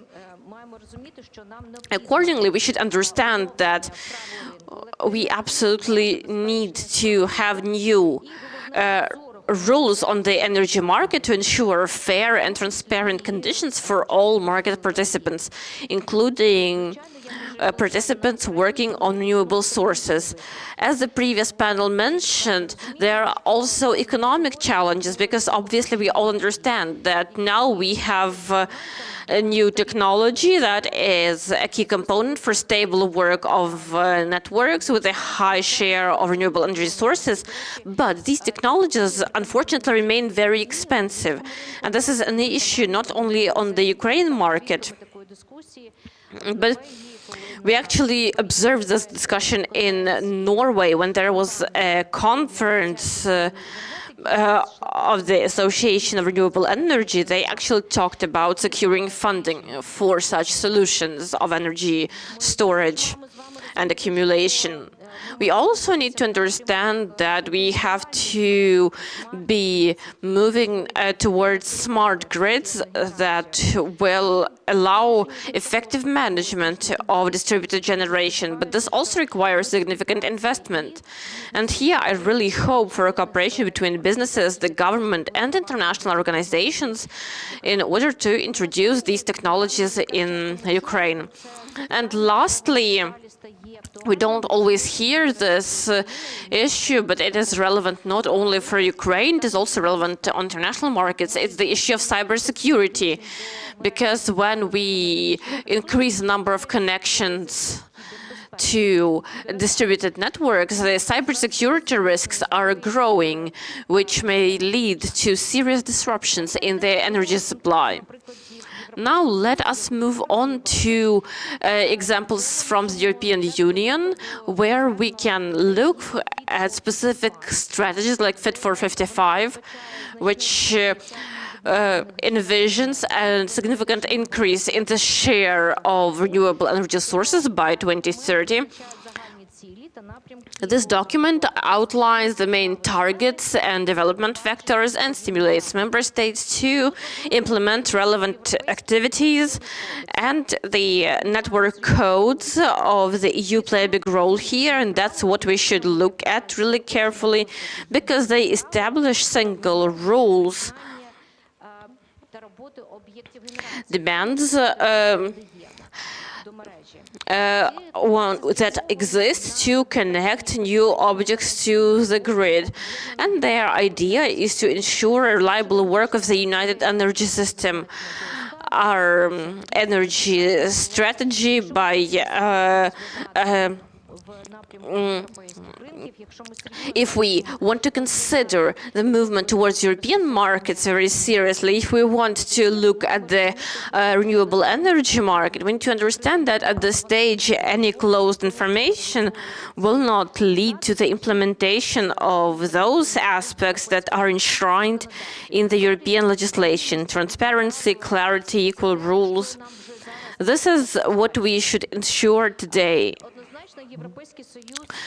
Of course, the European Union actively develops the market of auxiliary services, engaging them not only in traditional generation facilities, but also in renewable energy facilities. The next item is introducing the energy generation system as an element of stability of the grid. It was already mentioned today that it is absolutely a crucial element, especially considering the scope of maneuver generation that is available in Ukraine and the volumes that we lost.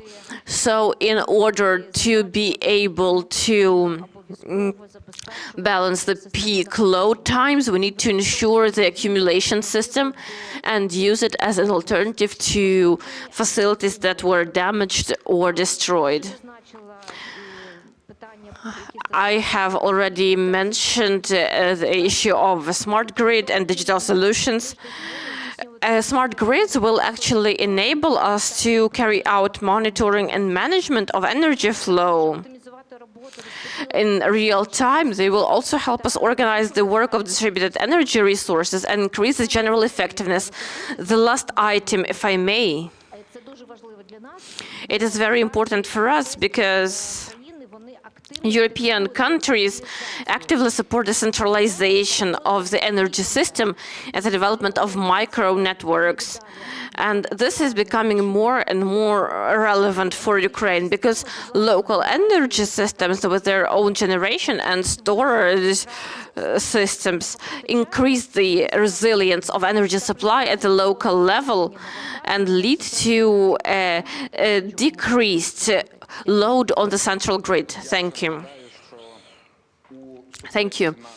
I will just mention that in our discussion with Europe regarding blackouts, we had a blackout after tens of missile strikes, and Europe had a blackout after the sun came out in a slightly different way. People ask me not to be quite as provocative, but I am provocative, I'm sorry. I have a question to Ola Sidorchuk. We spoke about the problems with connection, and we mean not technical issues, but formal problems, the problems with formal interruptions and things that prevent companies from connecting to the grid. How much can we resolve this using the opportunities that we have in the legal field? What can we change considering the situation that we have now? We are obviously speaking about countering the corruption methods that some operators of oblast-level distribution use in order to stop the connection and so on. I guess that's the question to me. How do we fight against it?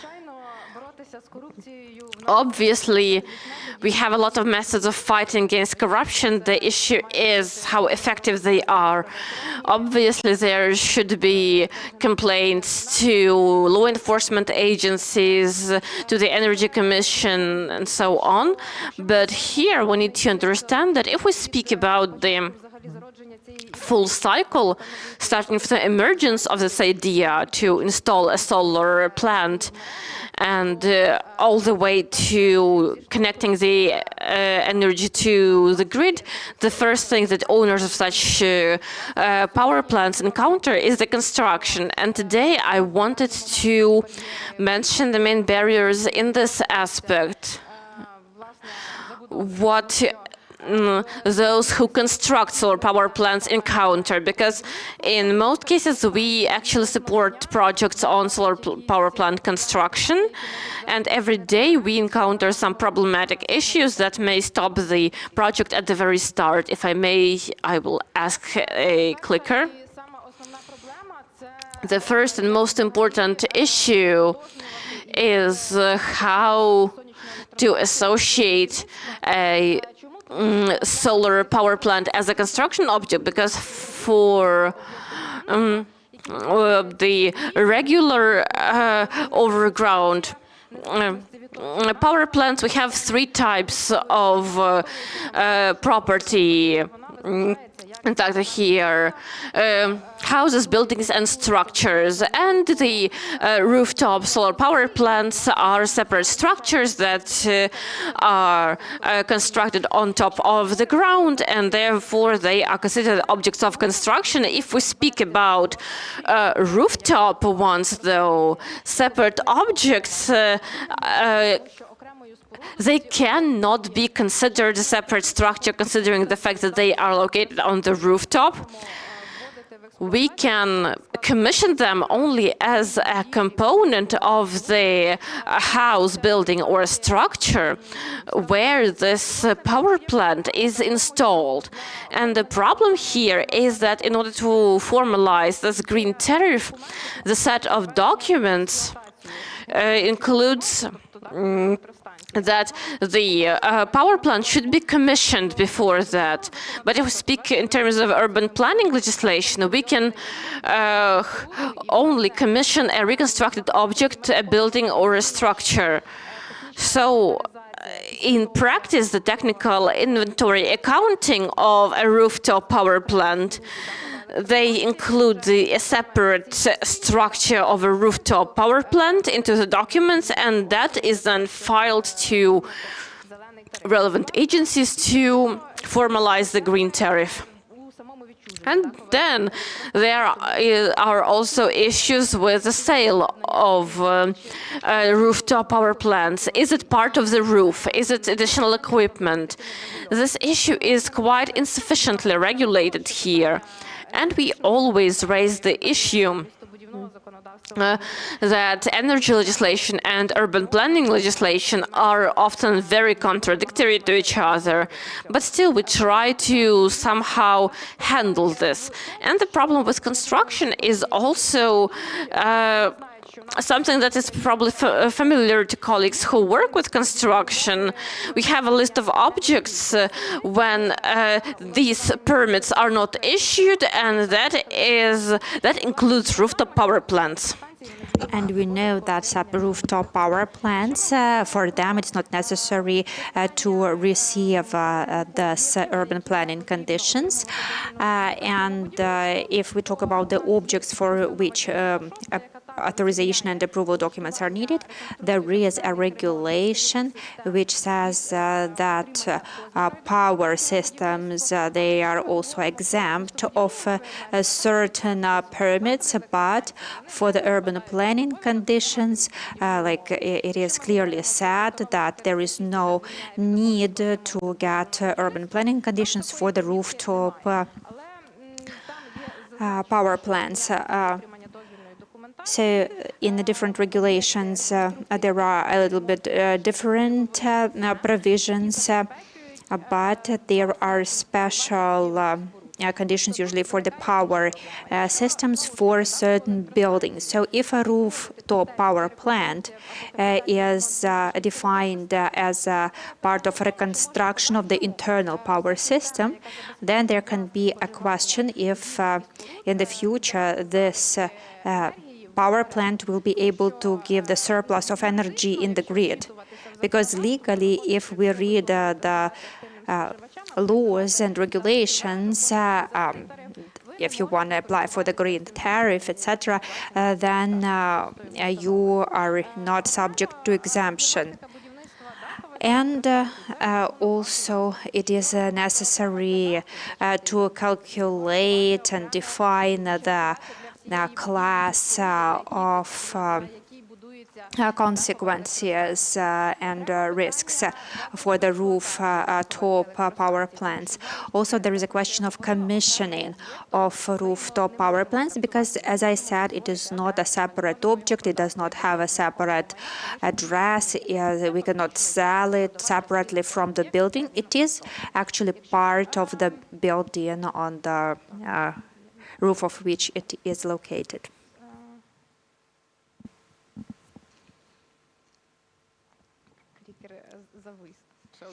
Some technical issues. You have 1 more minute. Okay, then let's not waste the time. If we talk about land-based, ground-based power plants, there are also some problems with them. The first one is the land plot and the goal of its use, because if we say that land-based power plants, they can only be built on certain sites, we need to also look at the purpose of the area around. If in the general plan of the territory or the community, the construction of such a power plant is not stipulated, then there have to be changes and amendments in the urban planning documents, and it can take a long time, like a year. There are also projects to build power plants for hospitals or kindergartens, and these projects they are in the plans of such communities. But in order to build the power plant as a separate construction object, there is a question of functionality and the purpose of the area where it is to be built, because it is not always allowed. And in practice, we see that some architects who issue the urban planning documents, they do not understand that ground-based power plants, it is separate objects. They say that it's not 4 walls, it is not a building. So they do not consider that it is a construction object. So we have to encounter such situations from time to time. And I also wanted to talk about funding from the international donors. So a construction, if it is done by donors with international funding, they don't want to work with tenders, they don't want to work with the authorities, they want to do everything directly, develop the design and procure the components on their own. But the laws of Ukraine does not allow it often. It means that the client who would like to construct an object, there is a certain procedure for that. However, in this case, it is an international donor who wants to build a certain like power plant. So there is a question of signing contracts, control of construction, etc. So it would be good to adjust the legal framework according to the needs in construction of ground-based and rooftop power plants. Thank you. And we have Alina Swiderska, Laboratory of Clean Energy, and co-founder. So my question to you, we understand that the question of balancing the grid and using different technologies, it is not a technical issue. And we have enough gas piston generation capacities that we could use. So if we have engineers, if we have the technologies that are working, where are the barriers? What could facilitate this process and accelerate it? Because using the technologies and the equipment that we have in Ukraine could give this boost for the solar energy in particular. Thank you for the question. It is hard to add anything to what colleagues said before. So really there is a surplus, we need storage facilities, and we have all the answers about what is needed for new investments. But I can add some things from the practical point of view, because we have a big Norway company, big investor. We work like in Brazil, Philippines, and other countries of Africa. Of course, Ukraine is important in our portfolio, and Norway supports Ukraine a lot. So we are trying to bring new investments for several years. And the problem is not about lack of technologies or lack of knowledge. We have quite good cooperation with authorities. And we are able to bring new technologies. The problem is that the Ukrainian market now is so complicated and so unstable. And for any investor, the biggest problem is to find like the consumer who will be the off-taker. And the problem is about long-term contracts. Of course, now many people build for their build capacities for their own consumption. And yes, the grid does not see these capacities. We do not know what is going to happen in 2 or 3 years. But the biggest problem, especially if we talk about big investments, not about 1 or 5 megawatts, but about 200, 500. Who will be the off-taker? We can make a contract with a trader and define a certain discount rate, but it will be a market mechanism. The question is, are banks ready to provide funds? Yes, they are ready, but the conditions are not very attractive. So for any big investor is that we do not have off-takers.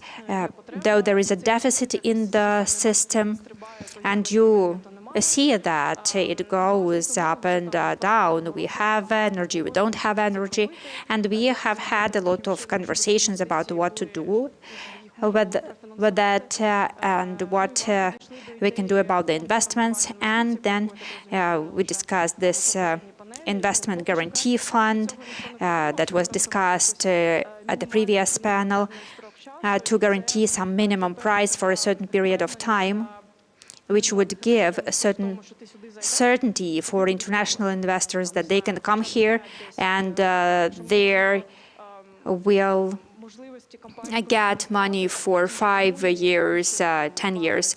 In Romania, Poland, or in Africa, we sign contracts for 15, 20, 25 years when the price is guaranteed in euros. But Ukraine is far from that now. And we can see that now new energy objects are built, but 90% is covered by Ukrainian companies. International investors do not come to Ukraine. So we need to work on that and create this guarantee fund, or there is another initiative which might be better even. We need to guarantee this off-take for the companies. If we talk about the wind energy, solar energy, of course, for the solar energy, we need to have storage capacities, and storage facilities are less expensive. The prices went down 3 times as compared to the previous year, and it improves the opportunities for integration of renewables in the grid. And while we are talking about off-take guarantee fund, now there is a problem with the insurance for war-related risks. We had a mechanism before, but that is another paradigm for foreign investors factors that makes return of investment more difficult. And I think that now there are more development projects than are needed. So that is a signal. So people want to do something for 3 years, but they are not able to do that. So as soon as we find an opportunity to have this long-term contracts, it will resolve many issues. So as a point of discussion about this fund, do you think that guarantee and offtake for investors, it is kind of a way to give some walking aid to the patient instead of rehabilitation so that the patient can walk? Well, it is like an auction. You come and you guarantee the minimum price. We're talking about the minimum price, which will guarantee return of investment, but not profit. So people will want to increase their profits always. And for example, half of our portfolio on the market is like about different things, cable pooling, aggregators, and other options. So it would be at least a way in. Given the discussion that we have, what is your approach to the offtake for the consumer of the electricity that your company investing in? Is it your consumption of the owner itself, or you're working on the market? Generally, we use the owner consumption, but it is not so much owner consumption. Also, operation side is 150 megawatts. We have agreement, PPA agreement with government, but the other new project under construction and development, it will be its market price. We will sell to market. Дякую. Пане Сергію, до вас питання. Thank you, Sergey. I have a question to you. In solar energy, how can we attract European technologists to Ukraine? Because there is this general vision that solar energy is about China, and it is probably not the best option for Ukraine. Are there ways to use European technologies to integrate into EU? That's a good question, a bit unexpected. Well, I will try to give a brief answer. So solar power plants has 3 main components: the panel, inverter, and the metal constructions. So all metal constructions, they are produced in Ukraine. We have a very competitive market for them. As for the inverters, they can be brought from Europe, they can be brought from China. The market is also very competitive, and Huawei is the leader, it's dominating the market. But we can search for options. And if we are talking about the next technology transfer, so now for big solar power plants, we mostly use the so-called grid inverters or network inverters, but now there is a trend to use hybrid inverters that have hybrid solutions. And here we can look into options. We can try to produce in Ukraine if it is commercially viable, or we can engage not only Chinese producers. As for the panels, I do not see any alternative to the Chinese producers. Unfortunately, this market is lost for other producers because currently solar panels, they are commodities. We have overproduction in China, in Asian countries. Panels are not expensive at all, and if we compare to the price 70-80 cents 7 years ago, now we can find 11-12 cents per watt. That is a big price drop, and I consider that this market is lost for competitors. And if we talk about solar energy and solar power plants, we can talk about technology transition in terms of the inverters. So this is where we can look for solutions. Thank you. And question to Victoria about local authorities. Fortunately, most mayors, most municipalities, they understood that it does not make sense to use solar panels for schools without storage facilities, though a lot of projects like that already happened. So how can local authorities understand which projects are needed, which projects can be effective, so that communities do not just do whatever they are offered to do, but so that they plan most effective solutions? I think there should be a stage of explanations and a professional discussion with the local authorities, where we would build relevant teams to assess the technological solutions which are proposed. Of course, free cheese is good, but usually it is a trick to catch you, and it leads to a chaotic situation in communities which have different solutions offered by partners. So I think that in communities there should be professional teams which would make an assessment of potential projects, which would offer comprehensive solutions, not looking at each separate project not in line with the general needs of the community. And we can look at the example of Europe. This microgrids and decentralization at community level, this should be the priority, in particular in cooperation with our partners and in cooperation with the local communities, so that we would have comprehensive solutions. Maybe we have some questions from the room. Raise your hand if you do. I will speak in English. I think it's easier for everyone. When you follow the discussion, you always have the question of balancing, of stability, and also of the grid. And we know that Ukrenergo is working very much also to support decentralized energy, which I think is super important and very positive. What we don't hear really is a role for the Obelergos, and you are working in the regions.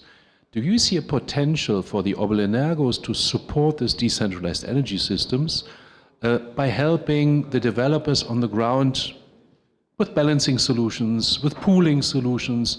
Because putting this on the shoulders of the municipality, as Victoria Vesicka said, may be a tough task. But there you have energy professionals which may be able to help. I haven't seen any case in Ukraine like this. Can I comment? Please. Yeah, I mean, we're talking about energy specialists. There are no energy specialists in the regions. That's, I mean, speaking about the local communities, last week we've been in Mykolaiv region, and we're installing now as part of our social projects, solar panels on the water utilities. And there is no one who can manage this. And they're saying, please, give us someone who can explain how it all works. So this is really, really big problem of expanding, explaining, building investments, building even social projects. I know there are so many donor projects where they bring, I don't know, solar panel, and they don't know what to do with it. Then we have to bring our specialists and explain. So I think that also the Obelergos, they're also struggling to have people, because either on the front line or left the country. So it's a huge, huge problem. For us as well, it's very difficult to find electricians in the regions. So we need to think already about this, because this problem will not get better, but we definitely need to have, if Obelergo can help, great. If Obelergo can cooperate better with local communities, super, but we need to think ahead that we need to train people. Just a small remark on what you said. I 100% agree with everything that you mentioned. I think this is the task for our partners to help Ukraine to build such capacities in cooperation with the regional players, with Ukrenergo and the local communities. You don't have to set up a special unit at each and every actually municipality.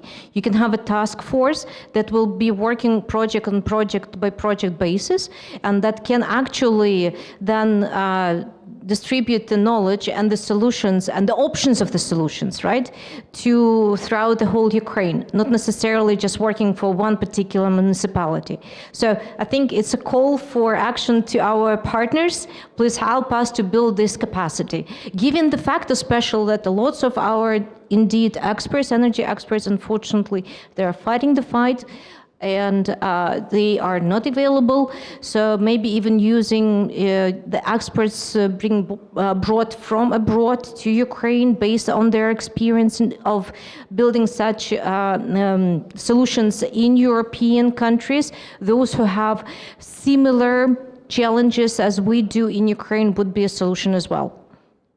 If I might, for the sake of the argument, I think it's up to us to call to the partners what we need.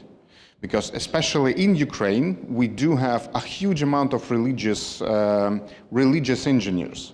Some engineers believe in the gas pistons, some engineers believe in the wind, and etc.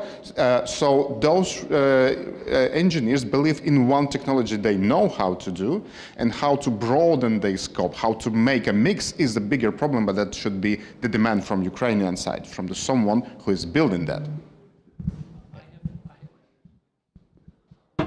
I have never met an engineer in any Oblenergo in Ukraine who believes in any of these things. He just says, it's not my business. And that, I think, is a problem.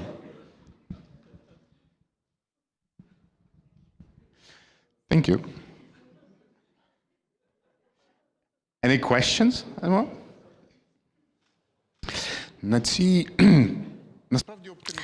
On this quite optimistic note, actually, where we found that we need to create entire concerns, I think we will be able to talk about concepts of different combinations of energy that require engineering capacity at the next panel, because as we saw from this panel and from the previous ones, it is the private business that is the most developed, the most advanced, and can teach Oblenergo how to build something. I am very thankful to the participants of the panel for the discussion. And before giving the floor to Taras Mykolayenko, Taras, are you here? We need to take a family photo.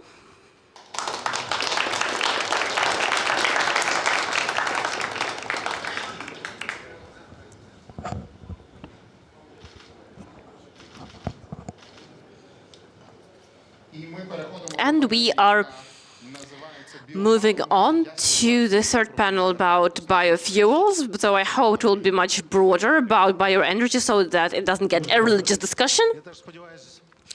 Thank you very much. I hope so too, and I hope that we are going to make our final biofuel panel fun, interesting, positive. Since bioenergy does have a lot of problems, but actually we are moving forward. And dear speakers, those who are going to be on the stage are people who formed this policy and then implemented a lot. So I would like to invite, here I'm going to look into my notes, Georgi Letucha, chairman of the board of the Bioenergy Association of Ukraine. Alexander Vizir, where is he? I saw him somewhere in the hallway. Alexander, are you there? I will introduce the others for now, and let me introduce. Almas Audiskas is going to join us a bit later online. Serhiy Kravchuk here? He was here at least. Oh, he's running here. Okay. Choose the prettiest chair.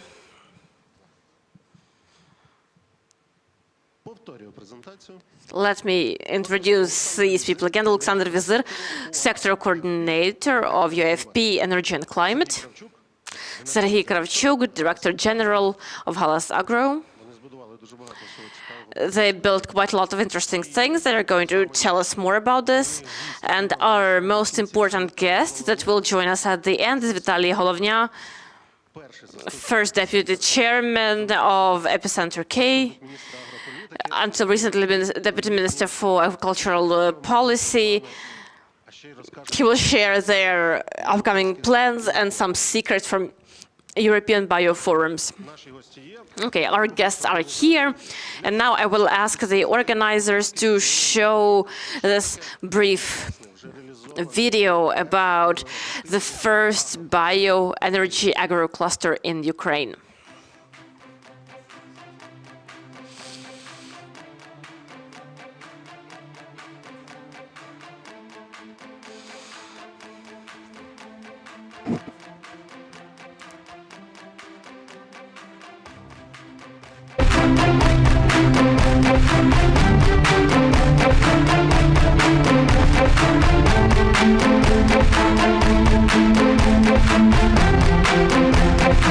Друзі, це комплекс в місті Теофіль.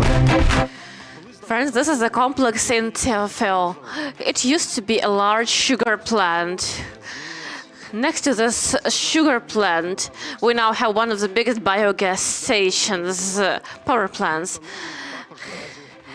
And now this is turned to the biggest biogas plant in Ukraine.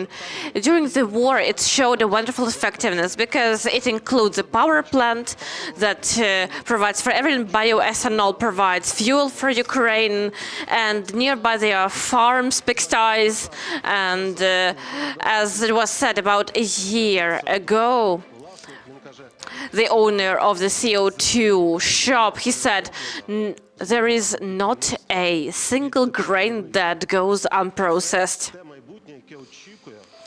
This is the future that will make every agro concern in Ukraine competitive. And this is not a distant future that we discussed at our presentations before. This is what is already there. We started this video just to visualize what we are going to talk about, and I would like to give the floor to Georgi. Over to you. Hello, everyone. I have a presentation there, if I may.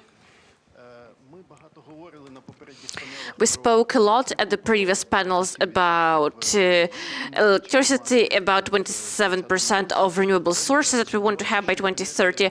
But let us not forget that there is not just electricity.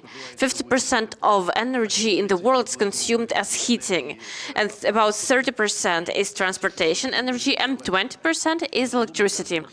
So when we speak 27% of renewable energy, this is about this mix. And we shouldn't forget about renewable heating. So I want to dedicate the majority of my presentation to renewable heating. There it is. I represent the Bioenergy Association of Ukraine. It has existed for 12 years now. These are our members. Galsar was at the panel today, where you also saw a few members of our association in the room.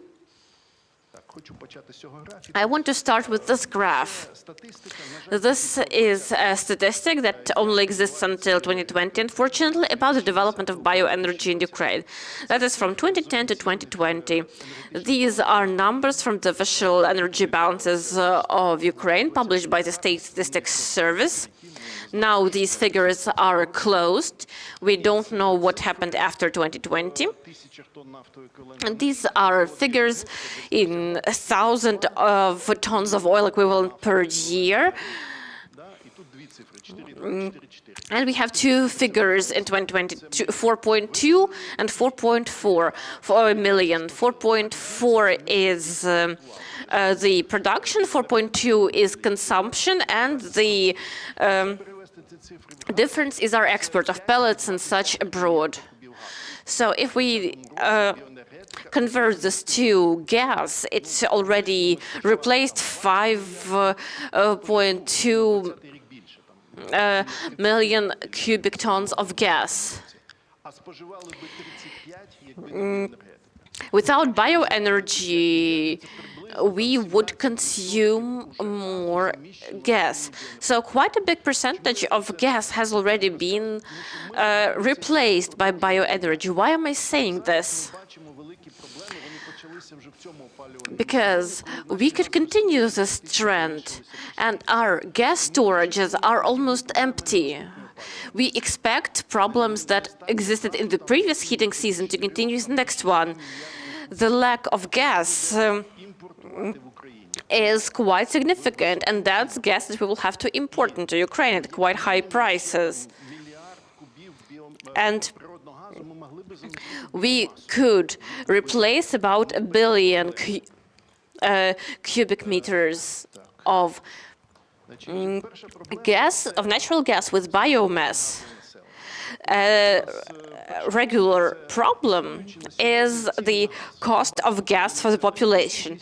The first column here is the cost of gas for the population. In February, we imported the cost at 31,000. So when we discuss the question of whether a heater using solid heating sources is good in terms of rentability, that is depending on what price of gas we are talking about. Gas remains the cheapest source of energy for the population, and as long as it is like that, no alternatives will develop. These are just some positive pictures of what we have in Ukraine. We have a boiler for 2.5 megawatts in Zhytomyr. The owner is Krieger Energy. We have a boiler with 0.9 megawatt on wood granules in Kyiv. No, not at all. This is the Academ City Mall. Unfortunately, there are not a lot of boilers using straw, but still, there is one in Dnipropetrovsk Oblast. As for the cost for the population, it is not great pricing, but for industrial use, it is really great pricing. As for electricity, the situation is quite similar. We have about 170 megawatt of electricity generation working on solid biomass and about 140 on biogas. That is quite stable energy that can be regulated more or less in certain limits. That is an example. Here you can see a power plant of 5 megawatts on wood chips in Pereyaslav.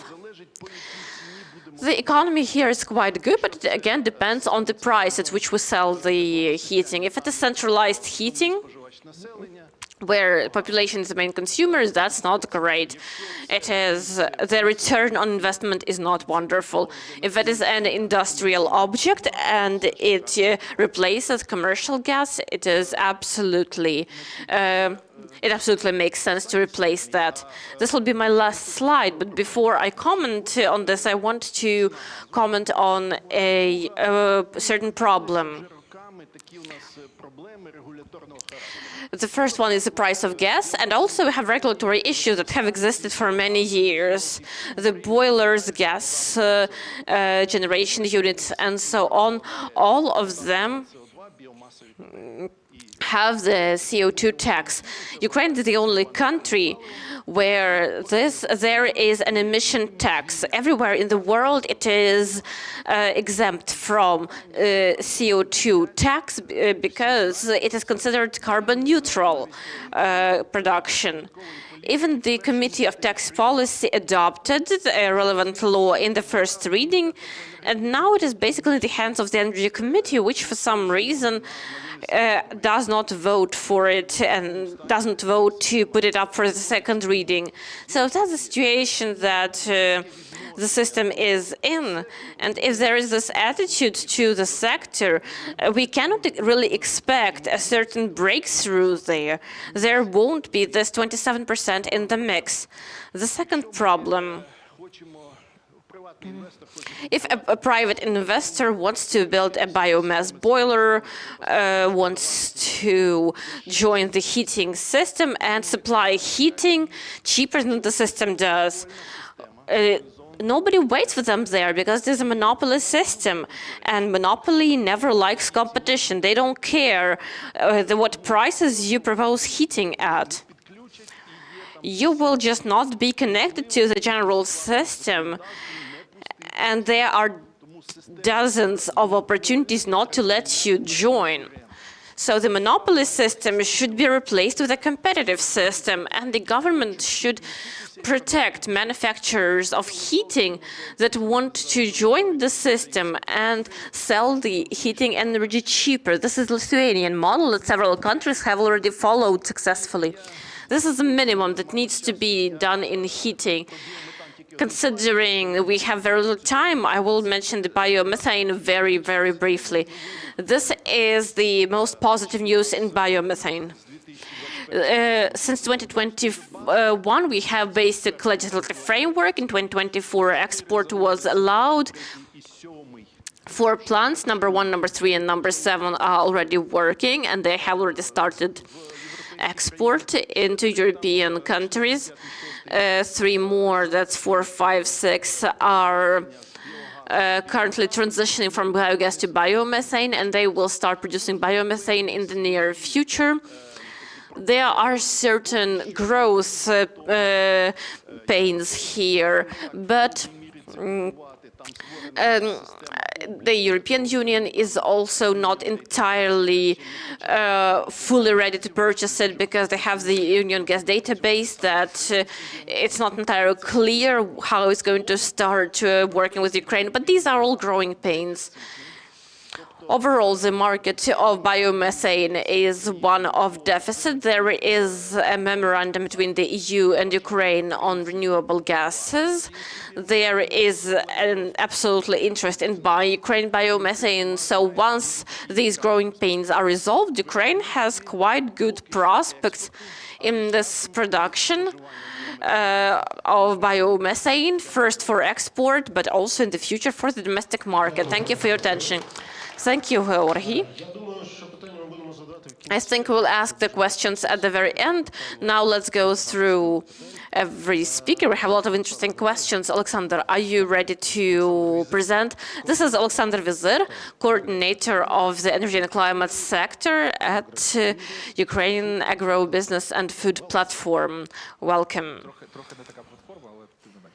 Well, our platform is a bit a different platform. It's a Ukrainian facility platform, but that is okay. So, will you share my slides? Thank you. I would like to continue to talk about this topic and compare what we need and what we have. Last year, we expected a growth in gas pistons, and we compared it with the gas that we have in the country. It is a rapid technology, and we hoped for a fast breakthrough, but there was no breakthrough. There was a breakthrough in the distributed generation. Why? Because we have many players. They do not believe the Ukrainian market. They see a lot of hitting problems there, and the development of the energy sector is not within the market. It is beyond the market. When we say that let us go to the electricity, not gas, some municipal objects say that why should we do that? Because the price for gas is really low.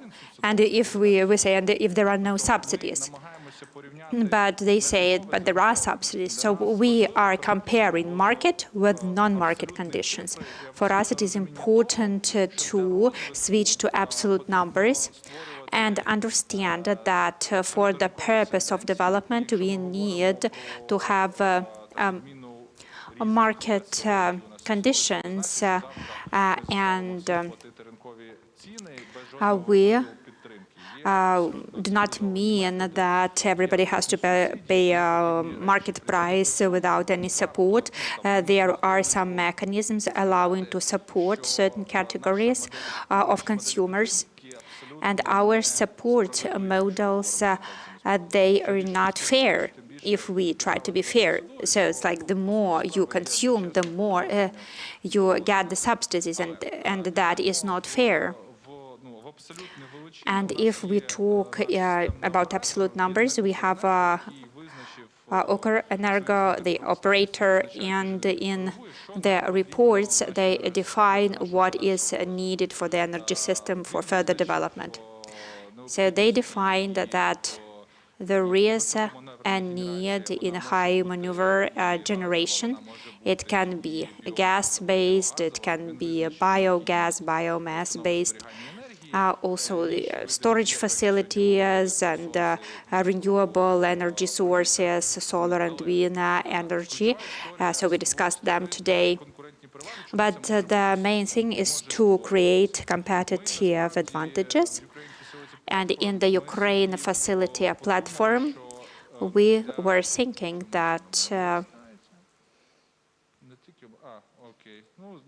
okay, I'm trying to fix the technical issues.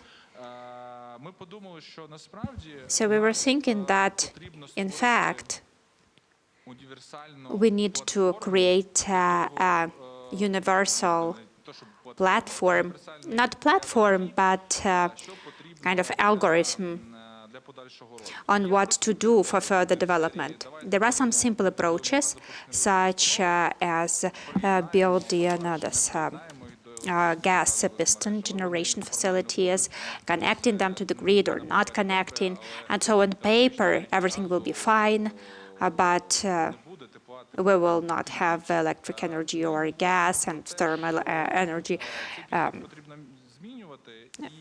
even more so. So this approach has to be changed. And a colleague said that we cannot build decentralized generation in a centralized way, and he was right about it. When we talk about decentralization, we are talking about engaging a wide range of players. So that is a graph showing evolution of energy prices. And based on those prices, we need to define the development of a generation, gas generation, because you know that the number of generation units which are not currently used and are for sale is huge. So investors who invested money in these facilities, today they are thinking if they need to install such units. If it is for their own needs, it could make sense. If they want to work on the market, then that's a question, if it makes sense. We are saying that we need to have a smart approach. It should be community-centered. We are talking about decentralization of the energy system. So our energy system is a competitive advantage. We are not using it successfully. We say that communities with their needs in heat and energy, they can become universal off-takers of a certain amount of energy, thermal energy, because we need to have balance if we want to have renewable energy sources. And we think that this biofuel solutions in this regard can help to achieve the balance. So we are not saying that balancing should happen only through accumulation units or when someone has a chance to use hydro solutions. We are talking about huge growth of agricultural processing facilities, and it leads to the thermal power plants technologies being very effective. But the question is how to connect it with the system. And now we are working actively with communities so that at the community level we could try to create mechanisms to achieve certain advantages for potential investors to work with solar, wind, energy projects, biogas, thermal energy, and to balance the internal system working both for the market and for their own consumption. For example, we talked to Kharkiv city, and Kharkiv, they plan that in the nearest year they will have enough electrical energy for the internal needs of municipal facilities. So they are talking about the capacities of Kharkiv city itself. But the question is if one subject of the market is producing like enough or surplus, like how will it connect to the whole system? So we think that it is important to focus on communities when we talk about investments. And I think that there are internal and external investors. We need to show them bankable models. In order to do that, we need to show where the resource will go, and we need to address a number of substantial market problems that we currently see. If we address those issues, there are not so many of them. We can give a good start to the development of the energy sector, and we can facilitate localization in Ukraine. A quick question to you, Georgi, and to you. Georgi, you were talking about biomethane, that we can sell it to Europe, and you are saying that you're talking about the local power stations. Well, let us first learn how to use biomass, because biomethane, it is twice as expensive as the biomass. So are we ready to pay the price twice as high as for the gas? Why Europe is ready to pay this price? Because there is this political goal of decarbonization. And then we compare different types of decarbonization, and biomethane is one of the cheapest solutions because it facilitates decarbonization. And natural gas is not a solution. So when we talk about decarbonization in Ukraine, when we have an internal system to trade in terms of emissions, then we can talk about using biomethane. But before that, let us talk about solid biomass. Thank you. And what is your opinion? I actually agree. And as of today, this makes total sense because we have certain guarantees for origin, but the market is not built. So we have tools, but no market. That's one thing. The other thing is that the volume of solid biomass that can be processed is huge.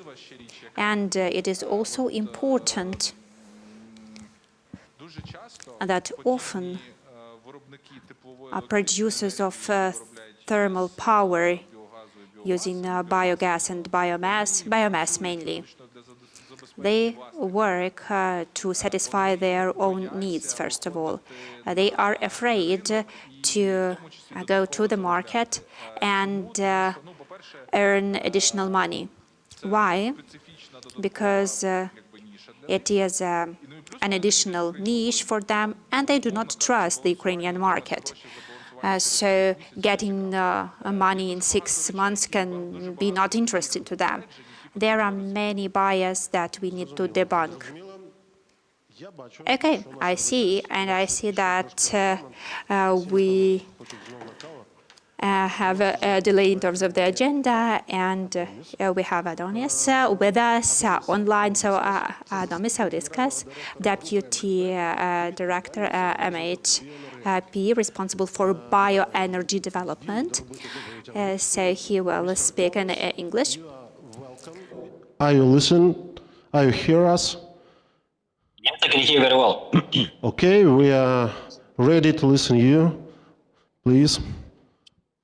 Thank you. I would like to continue on what previous speaker said. I think what we discussed is that Ukraine has massive potential, massive biofuel potential, massive green energy potential in general. But the sector in Ukraine is very, very little developed compared with European countries. And we forecasting massive growth, but it's not necessarily that this will happen, because I don't think that we have necessary regulations in place, and we're not sure that we will have it in place. And before we have everything in place, the market will be very, very fragile and very, very risky. For example, I see massive risk in solar already, because we have too much of solar already, and people still invest. And when you have solar, you don't have prices. So your paybacks for solar would be in the next 5 years, in my opinion, will be very bad. People say that we will include storage in solar projects, but it doesn't make sense, because if you want to have payback on batteries, you just build batteries without solar, because you can buy energy very cheaply when market prices are low and sell when they're very high. And I think what will change in the future is that the only right now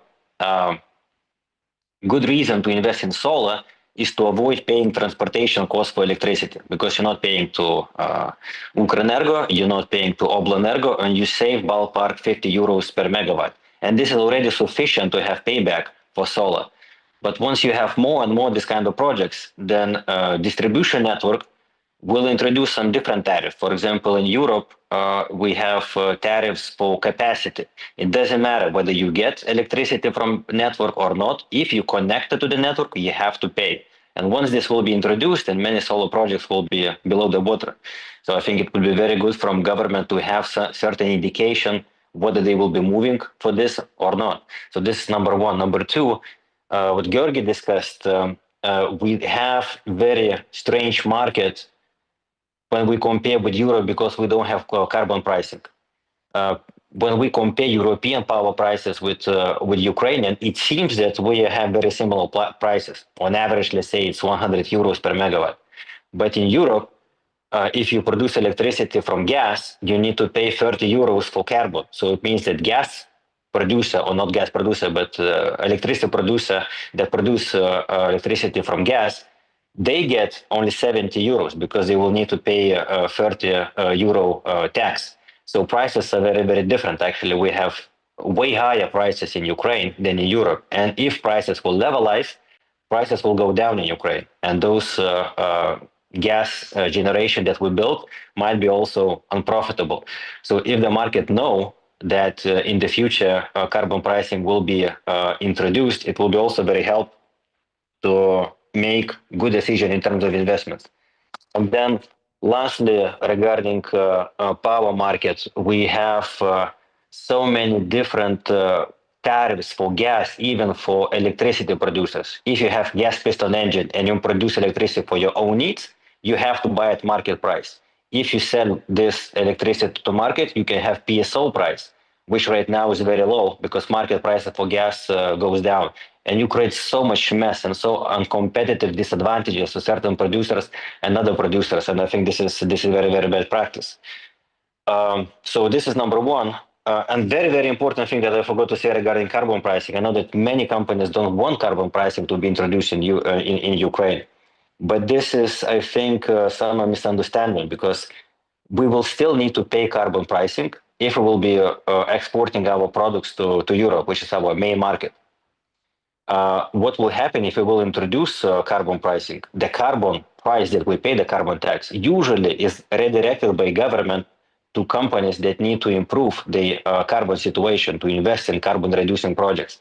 So what may happen, actually, we can stimulate lots of investments, and that money would stay in the country rather than having pay those taxes to Europe once we export our goods, and our goods will be very, very carbon intensive. So I think this argument is very important for market players to understand. The next thing I want to discuss is about biofuel market, biofuel for transport. Again, Ukraine has perhaps the best potential to have a very well developed biofuel market for internal needs and for exports, but we don't have biofuel mandate. And we're introducing right now bioethanol mandate, 5% in petrol. But this is mandate is peanuts, and I think it's introduced in a very bad way. In Europe, biofuel mandates were developing for many years. And at the very beginning, it was set a criteria very similar as we have in Ukraine, to have X% of biofuels in final fuel. And Europe did not even have definition what a biofuel is. Right now, Europe has definition. And definition is that it has to save at least 50% of carbon emissions compared with fossil fuel comparator. And fossil fuel comparator is usually diesel. You take a ton of diesel, you check how much CO2 it emits, and it emits 3 tons of CO2, and then you check your biofuel how much it emits. If it emits less than 50%, let's say less than 1.5 tons, that is considered biofuel. Right now, we don't have this definition. But this is also a very old model. And many European countries work according to this model only because they introduced biofuel mandates very, very long time ago. And the regulation is set already to this standard. But many other countries like Germany, like Sweden, like Austria, they're choosing something else. They're choosing mandates that allow for advanced biofuels. And this means that your biofuel can achieve 50% and less. If it achieves 100% of savings, your biofuel will be more expensive, because each ton of CO2 you save, you will get more money. And you will get money from market. It's not that the government you will be paying, but the market will be compensating you. And this is the right mandate. It was introduced not a very long time ago, around 2021, when RED II directive was introduced. And Ukraine, in my opinion, should move for this biofuel mandate, because first of all, we don't have any regulation right now. So we're starting from scratch, and we can start from good foundation. And what it will give us, first of all, for us, for country, we will easier achieve obligations that are set.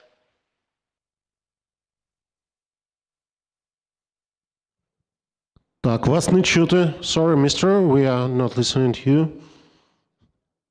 Так, технічні збої переносять нас до наступного. So we had technical issues. Then we will give the floor to the next speaker. So I am the head of a bioethanol association, and I want to say that all bioethanol works in Ukraine. We have the reduction of emissions of more than 60%, and we have advanced generation. So do we have our speaker back? Okay. Yeah, I heard you what you said regarding what are the savings of Ukrainian producers, and it's fine if they save. But what I'm saying that if we will introduce the right mandate, the more you save, the more your biofuel will cost. And what it will give us, it will allow to develop quality biofuels, and then it will be easier to compete with European producers. Because if we will set very low standard, then first generation biofuel and first generation which achieves the minimum savings will already have overcapacity in Europe.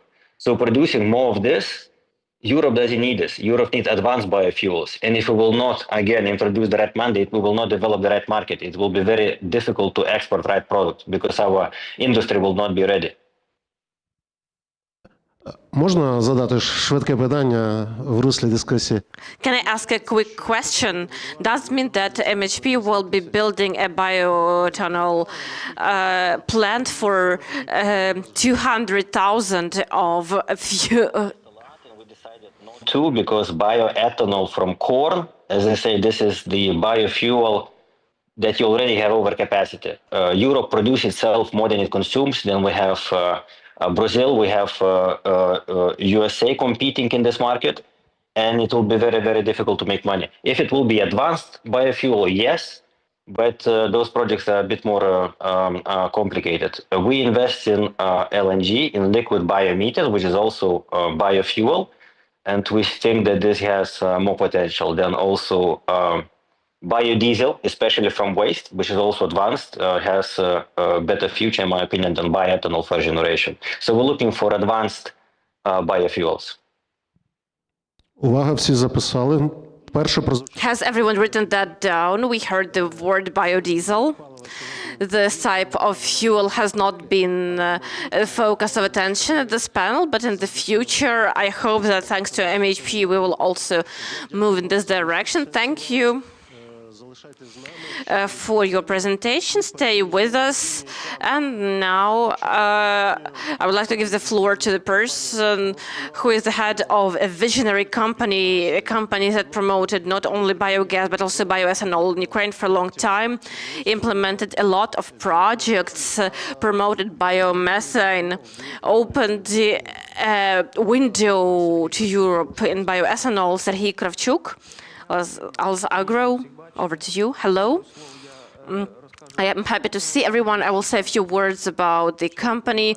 We started building biogas units since 2016. Now we have 6 biogas plants in 4 locations. In 2024, we commissioned our first biomethane plant, and this year we are launching the second one. We are gradually moving towards export. The general capacity is about 15 megawatt.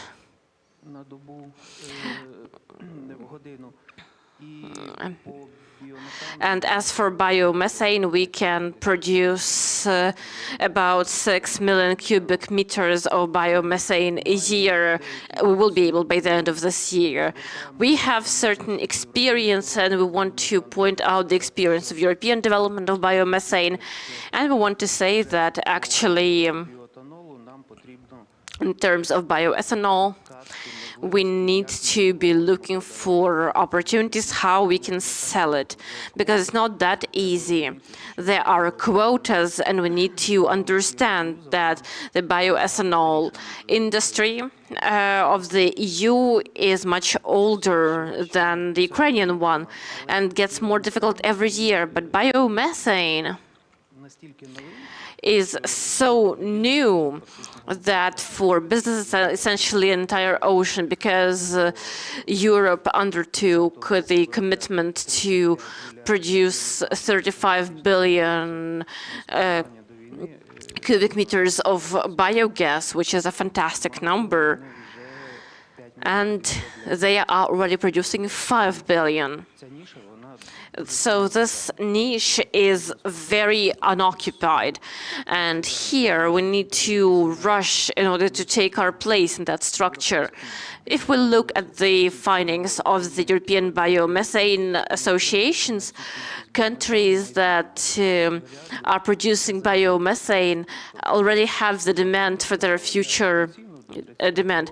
Every country already said that I will be doing this amount, I will produce this amount by 2030.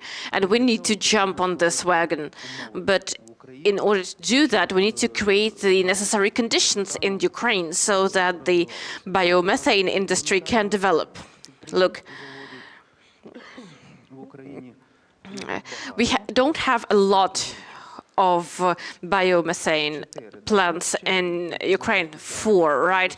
And a few more will be commissioned in the near future. Mainly these are representatives of large companies which have resources, which can afford long-term projects to connect and things like that. But the general trend of biomethane development in Europe are small biomethane plants. In France, which is the leader in biomethane plants now, we have 4 in Ukraine, right? In France, there are over 700 biomethane plants. with total capacity of up to 2 billion cubic meters, but these are small enterprises, and there is a system that helps them connect to the general grid. There are various benefits, grants, there is ease of connection. In Ukraine, the connection takes 2 years. The technical conditions are accepted very slowly, and small farmers cannot really afford this. We don't have a system. Naftogaz is not very interested in connecting small manufacturers because they don't focus on that. On the other hand, there is not enough money for that. But from the experience of France, they increased the transportation tariff by about 10%. They direct this funds to the program of connecting new biomethane plants. France actually purchases biomethane from its manufacturers at a set offtake price. We cannot even imagine it so far. We actually have very low for electricity and for gas for the population. I'm not saying that grandma in a village should be paying the maximum amount, but it is unfair if she gets the funds for 4 hryvnias and next to her there is an estate with 5 megawatts charging several electric cars, and they pay the same rate. If we have the same rate, this means that we will never have money for this additional connection. So we feel that tariffs should be differentiated. So the first 300 kilowatts are cheaper, and then the next ones are more expensive. This will not only bring in additional funds, it will also help people think about what they consume. People will start saving it. If gas became expensive after a certain point, people would actually switch it off. They would ensure they put timers on, they would ensure they switch things off in time. As for the periods that it would take to get these conditions, I already mentioned that. And overall, we don't have a single government program where all parties should be engaged in biomethane production. Now we have large companies and large projects, but it would be beneficial if we could use the European experience, because small biomethane plants in every village, in every rayon center, energy is actually developed on the basis of smaller power plants, because there shouldn't be a radius of logistical transportation of products from production of biomethane over 10 kilometers. But we also have experience and perspective of using biomethane in Ukraine, because Ukrainian exporters are obliged to engage in decarbonization. If you want to sell bioethanol to Europe, you need to do everything so that it would have fewer CO2 emissions. We are now manufacturers of bioethanol, and if a bioethanol plant is purchasing biomethane, they can sell their bioethanol more expensively to Europe because of lower emissions. So potentially biomethane has a potential consumer here in Ukraine. Sugar plants, we produce sugar, and we fight with Europe for quotas, because even though we buy fertilizers and equipment from Europe for the amount of X5 money compared to how much sugar we sell. We want to try to certify our sugar and produce green sugar and produce it to Europeans. Look, if we are using decarbonization, if we are adhering to your values, let's have green sugar produced with renewable energy sources. The quotas are higher, so that's going to be our suggestion. And that is also a potential consumer of biomethane in Ukraine. The same thing is with the steelworking industry.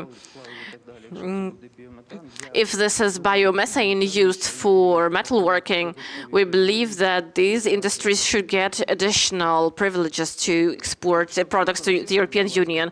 In terms of the numbers, we had a quota of 250 tons of sugar per year that we produced and supplied to Europe, and that requires 40 million cubic meters of natural gas, which can be replaced with biomethane. And if we export to 1,000 bioethanol or spirit, it will lead to, it can be replaced with 80 cubic meters of natural gas. We already spoke a lot about biogas and biomethane plants.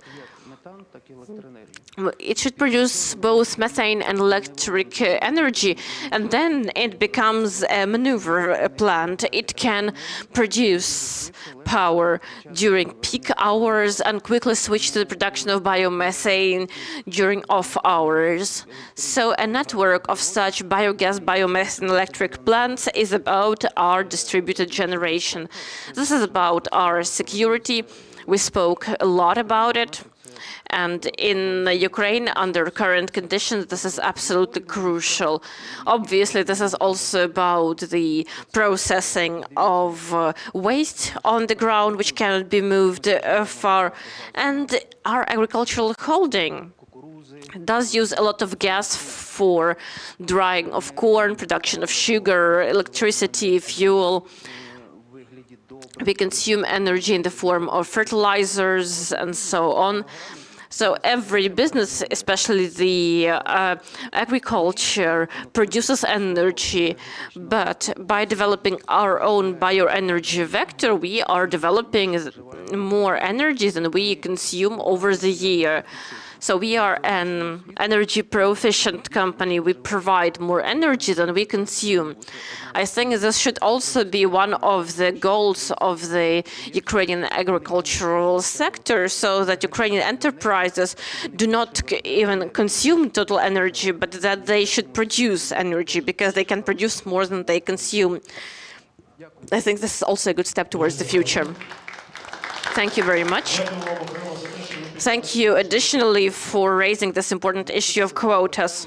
Quotas are the issue that has been the #1 question for every farmer for months now. The European Union wants to resume pre-war quotas since the 5th of June. This is a very painful point for bioenergy, among other things, because last year bioethanol plants exported 118,000 tons of bioethanol, which is more than the previous quota, which was 100,000. And that is why we are now going to hear an insight from Vitaly Holovnya about what expects us. But before that, could you please share? I think you are about to create the most contemporary energy complex in Ukraine, not only with bioethanol and biogas, but maybe something else. Aren't you scared of overfilling the market? Hello, everyone. Thank you. Actually, I would like to briefly share what a bioenergy hub is. Let's look at the example that we started looking at today in the video. But it didn't show all components of what makes an energy hub. We can start with something simple like a sugar factory. It has 3 products. that is sugar, that is molasses, and the husk. We sell the sugar, we have the molasses, and we have the hard parts, and we can use molasses at the bioethanol plant in order to produce bioethanol, which is green. And bioethanol made from molasses has the biggest premium today. And if we sell this bioethanol, it is already advanced, not second generation, but advanced. And if we do this from corn grains or wheat grains, this is simple bioethanol. But when you go to the market, if you have something produced from molasses, this is actually going to make it more competitive. It also uses agricultural products such as corn,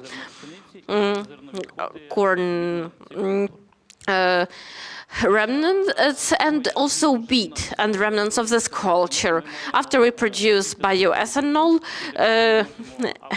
we have the post-spirit product, which we can use to feed livestock, especially pigs. And if we look at this in a somewhat joking manner, imagine if pigs consume the warm post-spirit product. They are quite happy with that generally. This actually is quite beneficial for agrarians. This is the expansion of this enterprise. This post-spirit product can also be used to dry it. I will come back to this issue a bit later, but I will explain how we dry it. And it can be used as GS, that is high-protein feed that is added to food for the livestock and also for fish, which is also part of animal husbandry. We collect all CO2 and then we make this liquefying plant, and that also is used for cola and all other products that are soft drinks. Ukraine is actually currently proficient in terms of liquefied CO2. It was imported until recently. That is a brief explanation of how the bioethanol plant works. Also, the post-spirit product can be used in another option, that is biogas plants, as a third option of use. It can be immediately put into tanks in order to produce the biogas. And the hard remnants that are left after the sugar production, it is also used for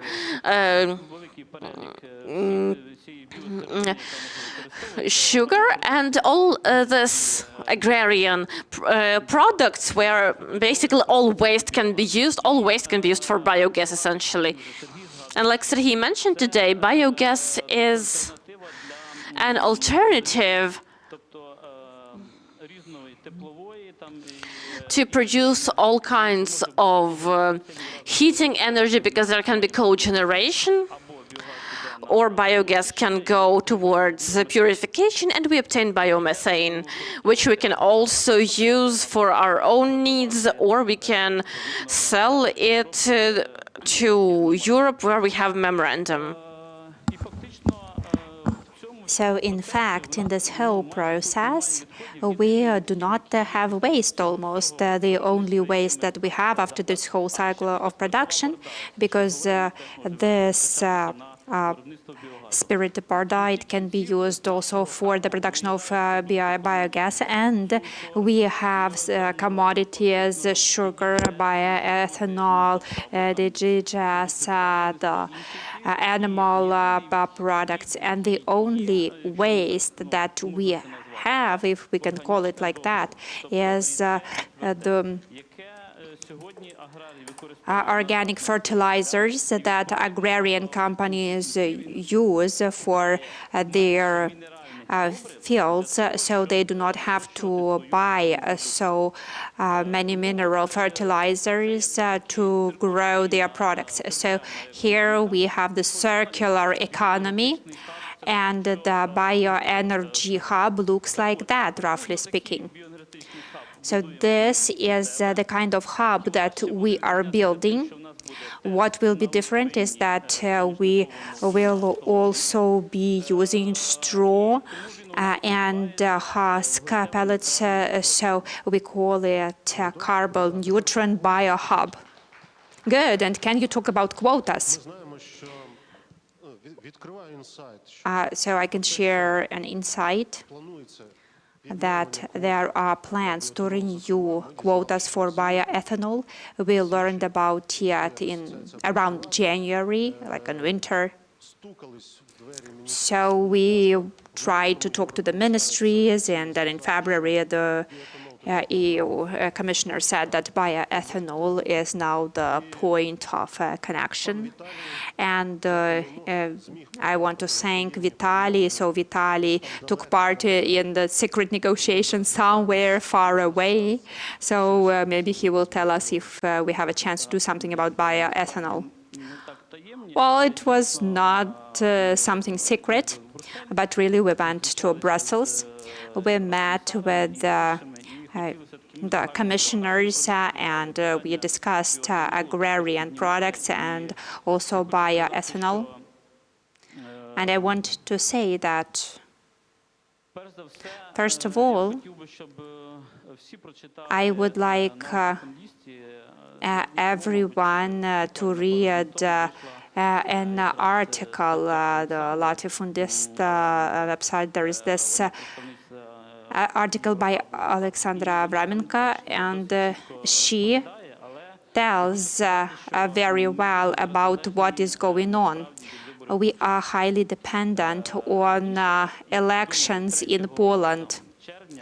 On the 3rd, I think that before the 3rd of June, we will not have the final result. We will have an understanding only after the 3rd of June. During the negotiations, we saw that there is a coalition, including just 3 countries, saying that it is necessary to renew all the quotas stipulated by Article 29 of the Association Agreement. However, there are other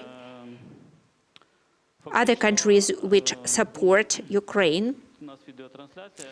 So we have now video broadcasting, and I'm sharing some insights. So we were told that there is an option in the middle. So we were told that probably we will not go back to what we had in 2021, but something will come back. So there will be something in the middle. So they defined sensitive and potentially sensitive products. So sensitive products are the 7 items that we had this year, and potentially sensitive, they include bioethanol, and I will not name other items. I think that you know them. And in the recent days, you see that there is this will be a second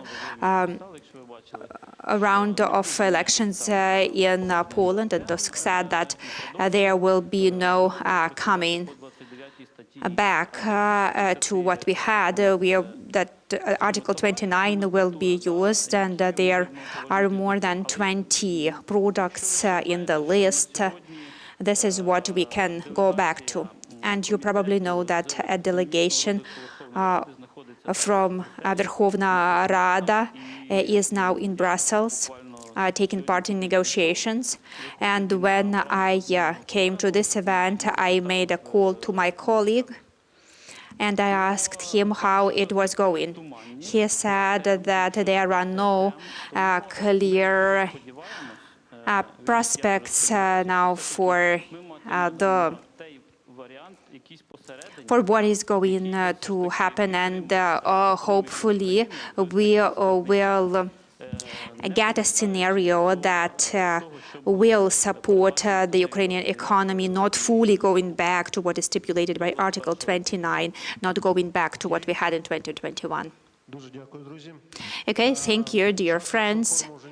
So we are out of time, but we can ask a number of quick questions. And could you start a bioethanol presentation, please? Because I was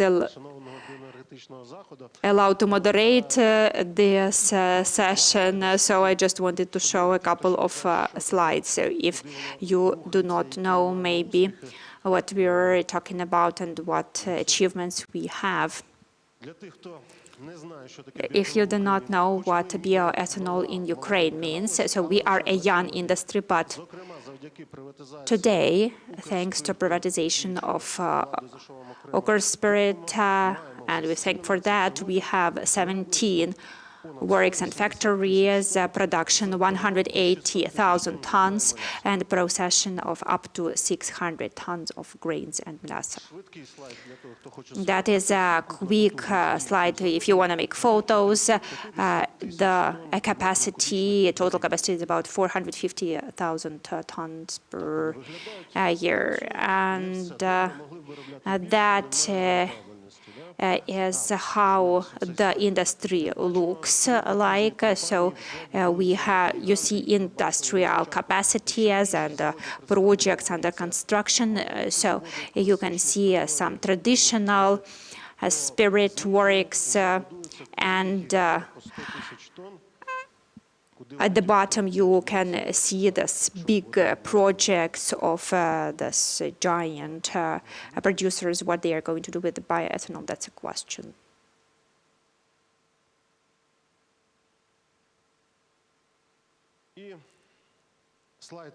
And here is a slide of what we are proud of. 2016, our quota was 27,000. And we exported under 2,000 tons. And starting from the next years, European market, it is rather strict. There are 3-year contracts. There are its own players.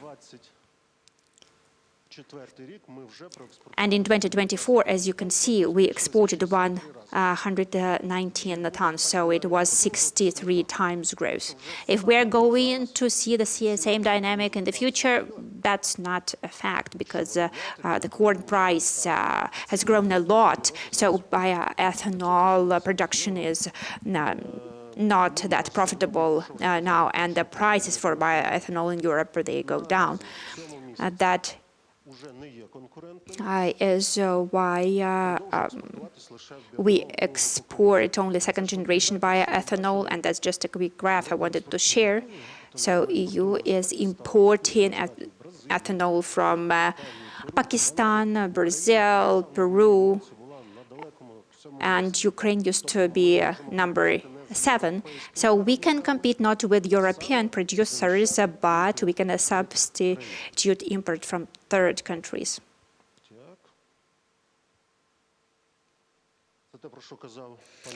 This is what Vitaly Golovnya was talking about, that it is all interrelated.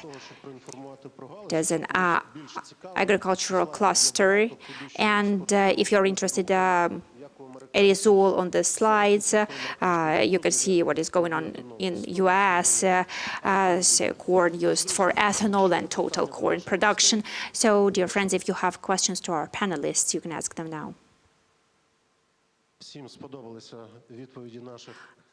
I think that you all liked the answers that we received from our respectable experts. Okay, so we do have a question. Good. I know that there is such information that in Ukraine there is a requirement to add 5% of bioethanol in petrol, in the fuel. And we almost do not produce petrol. So do you sell bioethanol to be added to fuel? Is it happening? Well, we are not selling because we are only in the process of construction of production facilities. But I can say that Ukraine is a unique country because we are selling bioethanol to Poland, to Europe, and then we buy petrol from Europe with this 5% bioethanol added. Yeah, so it is really a requirement, a mandatory requirement, 5% in the fuel, in the petrol, yes.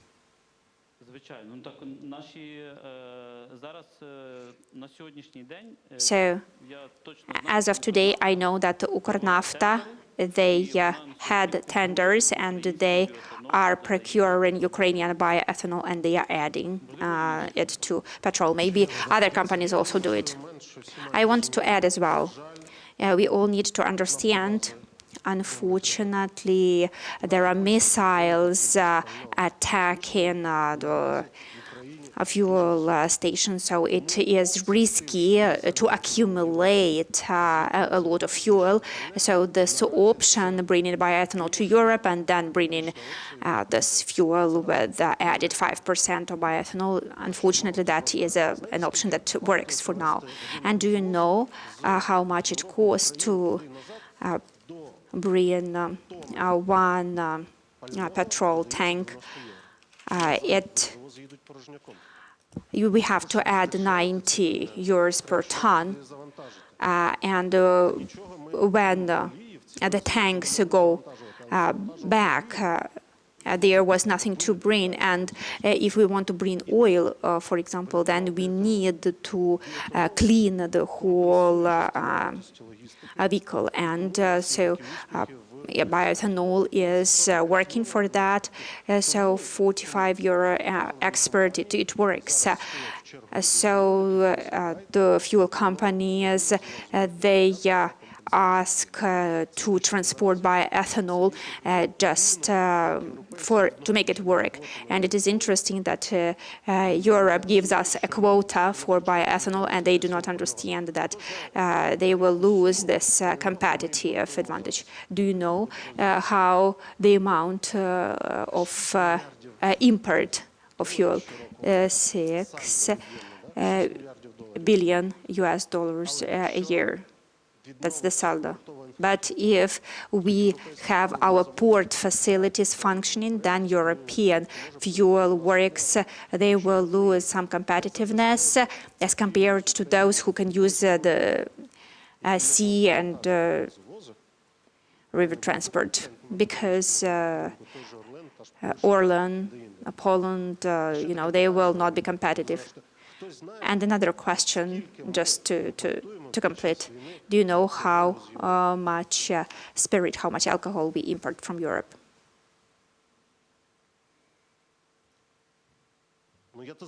I know that you know, because you attended the previous conference. Just imagine, we have the war going on, and we are talking about bringing back quotas. We are looking for funding.